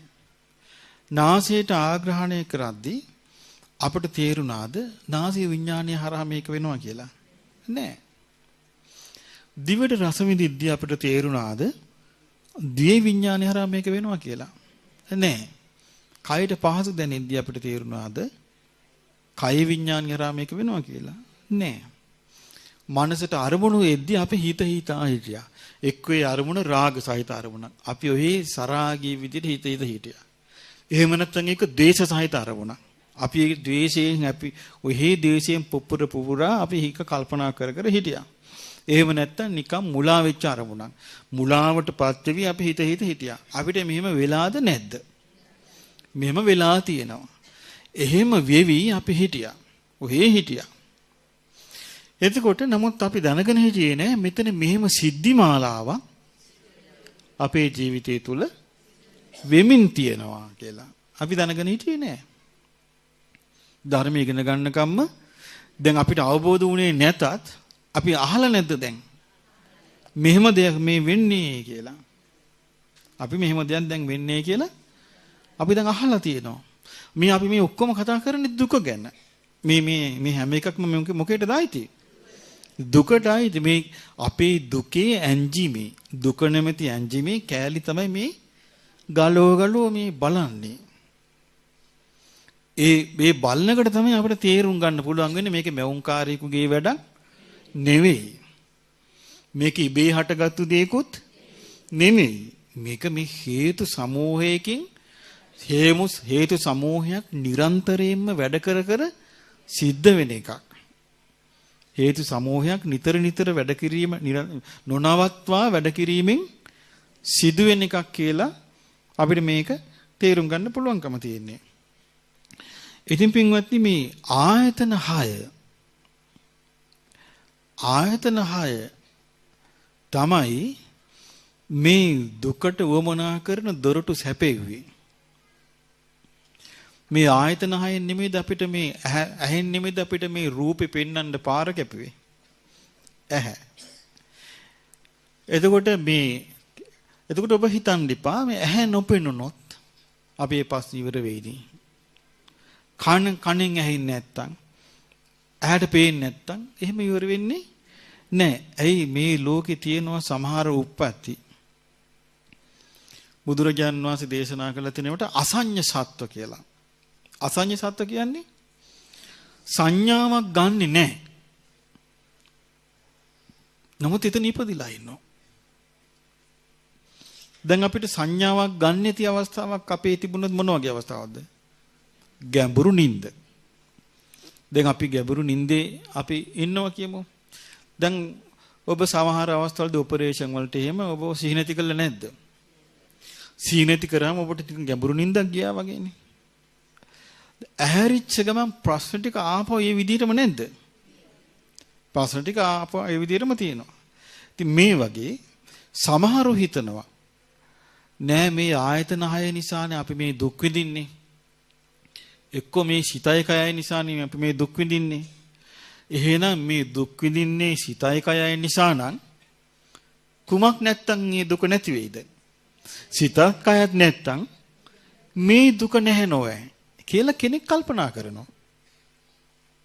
මේක හරියට තේරෙන්නේ නැති එක්කිනා එදින ඇත්තටින් බැලුමට එහෙම එකක් පේන්නේ නැද්ද? එයි අපි හිතකින් හිතනවා. කයක් පාවිච්චි කරනවා. ඒතර කයටත් දුක් ලැබෙනවා. හිතටත් දුක් ලැබෙනවා. ඒතර කයටත් දුක් ලැබෙද්දී සිතටත් දුක් ලැබෙද්දී අපිට හිතෙනවා අනේ මේ දුක් ඇති වෙන්නේ හිතන නිසානේ. මේ හිතන්නත් නැත්තම් කයකුත් නැත්තම් අපි මේකෙන් නිදහස්නේ කියලා හිතලා සමහරු මොකද කරන්නේ මේ සිත කය ආරමුණු නොවෙන්න සමාධිය වඩනවා. සිතක අරමුණු නොවෙන්න සමාධිය වඩනවා. සමාධිය වඩලා ඔන්න සමාධිය වඩලා සමාධිය දිනු කරලා ඔන්න යා පුරුදු කරන ඔන්න කය දැනෙන්නේ නැහැ. සිත දැනෙන්නේ නැහැ. එතකොට තේරෙන්නේ මොකද්ද? සමාධියෙන් ඉන්න වෙලාවට කයත් නිරුද්ධයි සිතත් නිරුද්ධයි කියලා. ආයි සමාධියෙන් මිදෙනවා. මිදුණාට පස්සේ ආර සමාධියේ මිදලා ආවට පස්සේ අර පරණ කලින් නිින්දෙන් අවදි වෙනකොට යාට ටිකක් වෙනසක් තියෙවි. අලුත් බවක් තියෙවි. ෆ්‍රෙෂ් ගතියක් තියෙවි. එතකොට යා රැවටෙනවා. මොකද්ද? එහෙනම් මං ඇති කරගත්තු සමාධිය හරි. ඒ සමාධිය මිදුනහම මට නිකන් ෆ්‍රෙෂ් ගතියක් තියෙනවා. ඊට මොකද කරන්නේ යා? එයා ආසා කරනවා එතනට. එතන මොකද්ද තියෙන්නේ? විභව තණ්හා. විභව තණ්හා තියෙන්නේ. යම් ආකාරයකින් යම් තැනක තෘෂ්ණාවක් ඇද්ද? එතන උපාදානය තියෙනවා.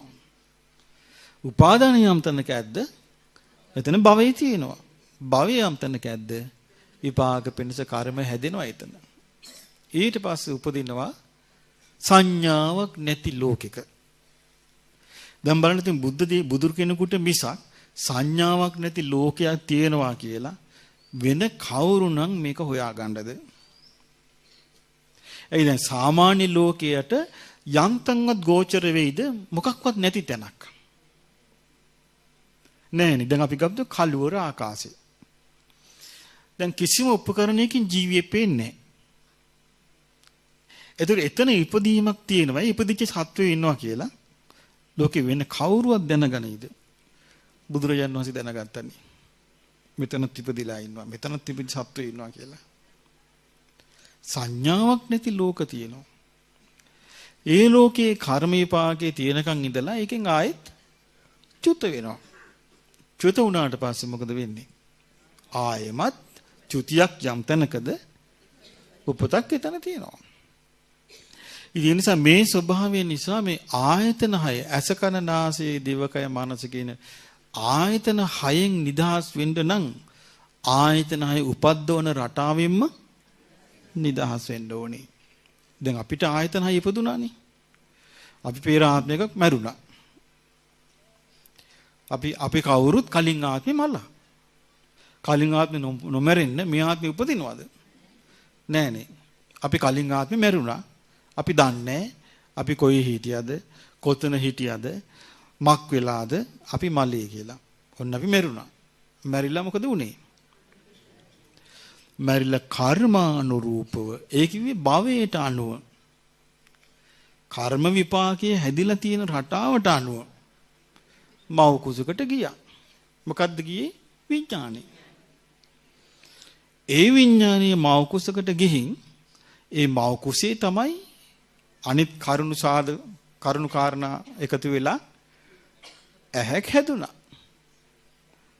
කනකුත් හැදුනා. නාසයකුත් හැදුනා. දිවකුත් හැදුනා. කායකුත් හැදුනා. මනසකුත් හැදුනා. ඒ කියන්නේ ඇහිත් වැඩ කරන්න පුළුවන් මේ චිත්ත ස්වභාවය. කනිත් වැඩ කරනවා මේ චිත්ත ස්වභාවය. නාසයත් වැඩ කරනවා. දිවෙත් වැඩ කරනවා. ශරීරෙත් වැඩ කරනවා. මනසෙත් වැඩ කරනවා. එහෙනම් ඇස කියලා එකකුත් හැදුනා. කන කියලා එකකුත් හැදුනා. නාසය කියලා එකකුත් හැදුනා. දිව කියලා එකකුත් හැදුනා. කය කියලා එකකුත් හැදුනා. මනස කියලා එකකුත් හැදුනා. හැදිලා අපි බිහි වුණා. බිහි වුණාට පස්සේ මොකද වුනේ අපිට? අපි ඇස් සැරලා බලනවා. බලනකොට මොකද වෙන්නේ? ඇස් හමුවට එන රූපයක්ද? රූපයි ඇහැයි ඇහැයි රූපයි එකතු වෙනකොටම විඥානෙ උපදිනවා.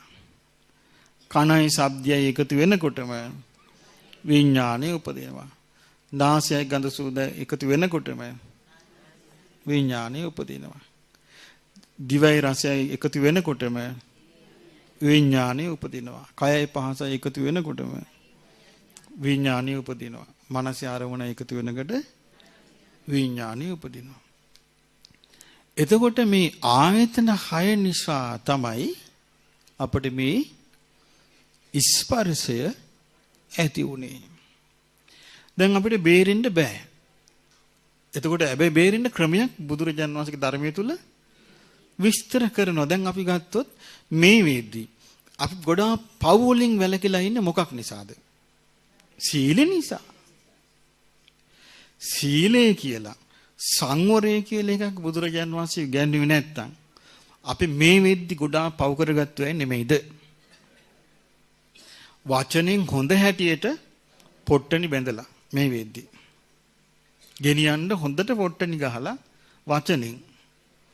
එතකොට වචනෙන් ගහන පොට්ටනි අපිට අඩු කරගන්න පුළුවන් උනේ මොකක් නිසාද? සීලේ නිසා. මේ විදි කයෙන් හොඳට අකුසල් රැස් කරගෙන සීලයක් නොතිබුණා නම් එතකොට බලන්න සීලයෙන් සෑහෙන අකුසල් වැළැක්ුවේ නැද්ද? සෑහෙන අකුසල් වළක්වලා තියෙනවා. හිතේ ස්වභාවය මොකද්ද? හිත දැන් අපි ගත්තොත් ඇස, කන, නාසය, දිව, කය, මනස බුදුරජාණන් වහන්සේ මේ හයට පෙන්නලා තියෙන්නේ අසංවර වෙච්ච කැලෑ සත්තු වගේ කියලා.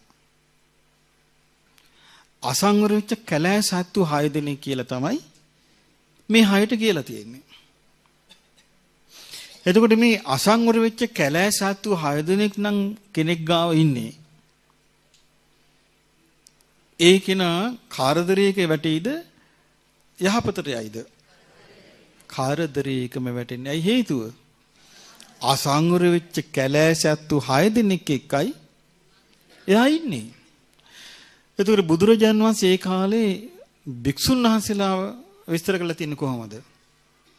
විස්තර කරලා තියෙන්නේ මනාකොට দমনය කරපු දක්ෂ රියදුරෙක් ඉන්න দমনයට පත්වෙච්ච අස්පයෝ 6 දෙනෙක් කියලා. මොකේටද? ආයතන 6ට විස්තර කරලා තියෙන්නේ দমনයට පත්වෙච්ච හොඳට පුහුණු වෙච්ච හොඳට පුහුණුව ලබාපු දක්ෂ රියදුරෙක් යටතේ ඉන්න අස්පයෝ 6 දෙනා. දක්ෂ රියදුරා කවුද? දියුණු කරපු සතිය. දක්ෂ රියදුරා දියුණු කරපු සිහිය. අස්පයෝ 6 දෙනා කවුද? দমনයටපත් වෙච්ච ඇස කන නාසය දිවකය මනස. එතකොට ඒ দমনයටපත් වෙච්ච අස්සයෝ 6 දෙනා බවට මේ ආයතන 6පත් උනේ රියදුරා නිසා. පුහුණු කරුවා නිසා. සාමාන්‍ය ලෝකයාට පුහුණු කරුවෙක් නැහැ. කැලෑසත්තු 6 දෙනෙක් ඉන්නේ. එතකොට මේ මාධ්‍ය වලින් හැමතිස්සෙම කරන්නේ මේ කැලෑසත්තු 6 දෙනා පුහුණු කරන එකද තව අවශ්‍යන එකද? තව අවශ්‍යනවා. මේ කැලෑසත්තු 6 දෙනාව තව අවශ්‍යනවා. අවසන්ඩ මොකද වෙන්නේ? මේ සත්තු ඉබාගාතේ පෙරලගෙන හිතුණු දිශාවේ පෙරලගෙන යනවා. මේක මේ තියෙන්නේ දැන්. එහෙම වෙන්න මේ ඇස කන නාසය දිවකය මනස කියන කැලෑසත්තු 6 දෙනා দমনය කරන්නේ නැතුව අවසන්ඩ මොකද වෙන්නේ? යම් ගුණයක් ඇද්ද? ඒක නැති වෙලා යනවා. මම ඔබට කාලය තිස්සේ කිව්වා නේද? එන්න පිරිහීගෙන යනවා. දියුණුවක් බලාපොරොත්තු වෙන්න එපා කියලා. අද ඊයේ නෙමෙයි. කිව්වද නැද්ද? ඒක එන්න ඇත්ත වෙනවද බොරු වෙනවද? ඒකම ඇත්ත වෙන්නේ. සාමාන්‍යයෙන් ඒ වචනයට අභියෝග කරන්න බෑ. ඇයි හේතුව? ඉස්සර කිව්වා මේ ස්වාමීන් වහන්සේ එන්න පිරිහීගෙන යනවා කියලා. මොන පිරිහීමක්ද? මේ හොඳට දියුණු වෙන්න කියලා දැන් කියන්න පුළුවන්ද කටක් කරලා? බෑ. කියන්න පුළුවන් මොකද්ද? මේ පිරිහීගෙන යන එකමයි වෙන්නේ. ඒක මගේ ආනාව කියන්නේ නෙමෙයි. මොකද්ද? බුද්ධ දේශනාවේ තියෙනවා. පිරිහීගෙන යනවා කියලා. එහෙනම් මේ පිරිහීගෙන යන ලෝකේ දියුණුවක් බලාපොරොත්තු වෙනවට වඩා හොඳයි ඉබ්බන්නින් පියහට බලාපොරොත්තු වීම. එයි ඉබ්බන්ගෙන් පියහට බලාපොරොත්තු වීම හොඳයි මේ පිරිහීගෙන යන රටාවෙන් දියුණුවක් බලාපොරොත්තු වෙනවට වඩා. දැන් අපිට තේරෙනවනේ දැන් අපි ඔන්න ධර්මයේ කියනවා. මේ ධර්මයේ දශම ගණනකට යන්නේ නැහැ. ධර්ම දශම ගණනකට යන්නේ නැහැ. විශාල හානියක් තියෙන්නේ. අසභ්‍ය දේවල්ම ඉස්මතු කර හැම මාධ්‍යකින්ම පෙන්වන්නේ. ඒ අතරේ ඒ මාධ්‍යෙම මිනිස්සු විනාශයටපත් වීමත් පෙන්වනවා. මෙන්න මෙයා විනාශයටපත් වුණා මෙයා දෝෂිනට ලකුණා ඝාතයට ලකුණා කියන ඒ මාධ්‍යෙම උසි ගන්නනවා. එතකොට ඉතින් අපිට පුළුවන් ද හිතා ගන්න පරිහානිය ගැන. ඒකයි. ඉතින් ඒ නිසා එහෙම කාලාන්තරයක් වුණාම මේ වෙනස දැන් ඔන්න බලන්න 1800 මම හිතන්නේ 90 ගණන් වල මම අර ලිපියක දැක්කා. සුද්දෙක් වාර්තාවල් ලියලා තියෙනවා 1890 ගණන් වල අනුරාධපුරයේ විස්තරයක්. ඒ සුද්දා කියනවා අනුරාධපුරයේ පොසොන් එකට 20000ක් විතර ආවය සිංහල බෞද්ධයෝ. ඇවිල්ලා ගස්ගල් යට නැවතිලා ඒ පොසොන් උත්සවයට ඇවිල්ලා ඉඳලා ඒ කච්චේරියේ එතකොට අනුරාධපුරයේ කච්චේරියේ තිබිලා තියෙන ඔය රුවන්වැලි සෑයත් සීමාබෝධිය අතර ඔය කියන හැටියට. මොකද රුවන්වැලි සෑය සීමාබෝධිය අතර තමයි ඉස්සර තිබිලා තියෙන්නේ කඩපොළ. ඒක නැතිකලේ වලසිංහ හරිචන්ද මැතිතුමා තමයි සුද්දංගික නඩු කියලා එතනින් අයින් කළේ. නැත්තම් සීමාබෝධියයි රුවන්වැලි සෑය අතර අපි පෙත්මග යන්නේ ඔය පෙත්මග අතර තමයි තිබිලා සුද්ධ හදලා තියෙන කඩපිල. ඔතන තමයි තිබිලා තියෙන්නේ මේ කච්චේරිය. ඉතින් ඒ ලියුමේ තියෙනවා ඒ කච්චේරියේ ඒ කච්චේරියේ ස්තූපයේ සෙනඟ රෑ නිදාගෙන ඉඳලා තියෙනවා. ඒ ස්තූපයේ තමයි තිබිලා තියෙන්නේ සේප්පුව. සේප්පුව රුපියල් 170 ගණන් තිබිලා තියෙනවා. එතකොට මේ සූද්දන් ලියනවා මේ සේප්පුව 6 දෙනෙකුට පහසුවෙන්ම උස්සගෙන කැලේට ගොහින් මේක කඩලා සල්ලි ගන්න පුළුවන්. නමුත් කච්චේරියත් වහලා තියෙද්දි සෙනඟ 20000ක් විතර මහා සෙනඟ ගොඩේ එක 750 රුපියලක් තඹ දොයිතුවක් නැති වෙලා නැහැ. ඔන්න සුද්ධ වාර්තාව දෙනවා. නැති වෙලා නැහැ. ඊට පස්සේ කියනවා ඒ සුද්දා අපේ ක්‍රිස්තියානි රටක මෙවැනි උත්සවයකට 20000ක් ආවනම් අපිට කොච්චර තට්ටු වෙලා ඇද්දයි හිතාගත හැකි. එහෙනම් මේ සුද්දන්ගේ රටේ තිබිච්ච විනාශය නේද අපිට පුරුදු කරලා තියෙන්නේ. එතකොට ඒ කාලේ හිටිය මේ අවුරුදු 100කට කලින් එතකොට කොච්චර දියුණුවට හැදිච්ච ජනකායද්ද මේ ශිෂ්ටාචාරයක් නැහැ කිය අපට නිନ୍ଦා පහස කර කර මේ සුද්ධ දීපු ශිෂ්ටාචාරයේ ප්‍රතිඵල තමයි දැන් තියෙන්නේ. දැක්කද වෙනස? ඒ සුද්ධගේ වාර්තාව තියෙනවා අපේ ක්‍රිස්තියානි සමාජයක උත්සවයකට 20000 සෙනඟ ගාවොත් අපිට කොහොම තට්ටු වෙලා තියෙයිද කියලා අහනවා.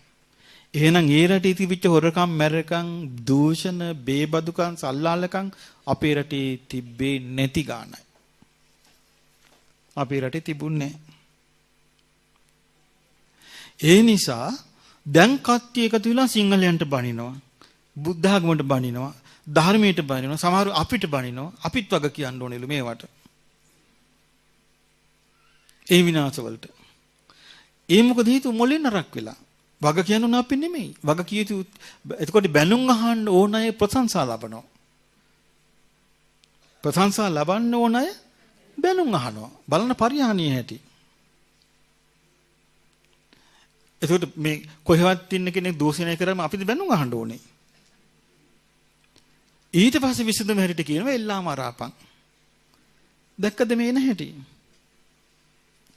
එතකොට එක්කෙනෙක් එල්ලා මරනවා, ඊළඟ එක්කෙනා දූෂණය කරනවා, ඊළඟ එක්කෙනාත් එල්ලා මරනවා. එල්ලා මැරිලි දැන් නවත්ත ගන්න බැරි වෙනවා ඊට පස්සේ. එයි මේ වෙන දූෂණේ හැටියට. එතකොට මේක හේතුව මොකෝ? මේක නවත්තන්න පුළුවන්. මේක නවත්තන්න පුළුවන් එක දෙයකට, මාධ්‍යයට. මාධ්‍යයට පුළුවන් මේක නවත්තන්න. මාධ්‍ය සදාචාරයේ දියුණු කළොත් ඒක නවත්තන්න පුළුවන්. නවත්තන්න කියන්නේ සෑහෙන්න අඩු කරන්න පුළුවන්. මොකද මිනිස්සු මාධ්‍යයට ග්‍රහණය වෙලා ඉන්නේ. මාධ්‍ය තුල පෙන්නන දේවල් ගත්තොත් ඇති මිනිස්සු මේ තරම්වත් ඉන්නවා. මං හිතන්නේ මේ ධර්මයේ නිසා තමයි මිනිස්සු මෙහෙම කන්ට්‍රෝල් වෙලා ඉන්නේ. ඒකයි. මොකද හැමතැනම දැන් මොනවද කියන්නේ? තැබෑරුම් සුද්ධ මේ රට ගන්න කාලේ මේ රටේ බොන මිනිස්සු හිටියේ සුද්ධ මේ රට ආක්‍රමණය කරපු කාලේ බීබද්දු හිටියේ නෑ. ඒකයි. ඉතින් ඒ නිසා සාමාන්‍යයෙන් දවසකට මං හිතන්නේ මේ රුපියල් කෝටි ගාණක මිනිස්සු බොනවා. අපි මේ කියන බණපදයක් කියන්නේ මිනිස්සු කොහොම වහගෙන පොඩ්ඩක් බැරි වෙලා දෝෂණයක් මොන හරි අර්බුදයක් ආව ගමන් පන්සලට බනිනවා. ඒක තමයි දැන් ඒකත් මාධ්‍යෙන් කරන්නේ.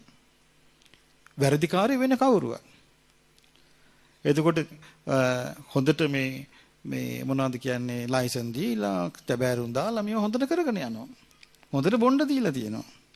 හොඳට කුඩු බිස්සස් ගෙනියනවා. මිනිස්සු අවුල්ෙන්ද හොඳ අසභ්‍ය චිත්‍රපටි හැමතැනම යනවා. ඒ අවුල් වුණාට පස්සේ අපිට බයිනවා. එතකොට මේ පිරිහීම දෙගුණ තෙගුණ වෙලා යන්නේ නැද්ද? ඇයි මේ වෙනත් දෙයකට මේ සිල්ල තුනුත් ගැරහුම් ලබනවා නම්. එතකොට මේ පිරිහීම තව දරුණු වෙවි යනවා. ඉතින් මේ නිසා මේ ආයතන 6 නැමැති මේ සංසාරේ ගමන් කරන සත්‍යයේ ආයතන 6 දමණය වෙලා තියෙන 6ක් නෙවෙයි.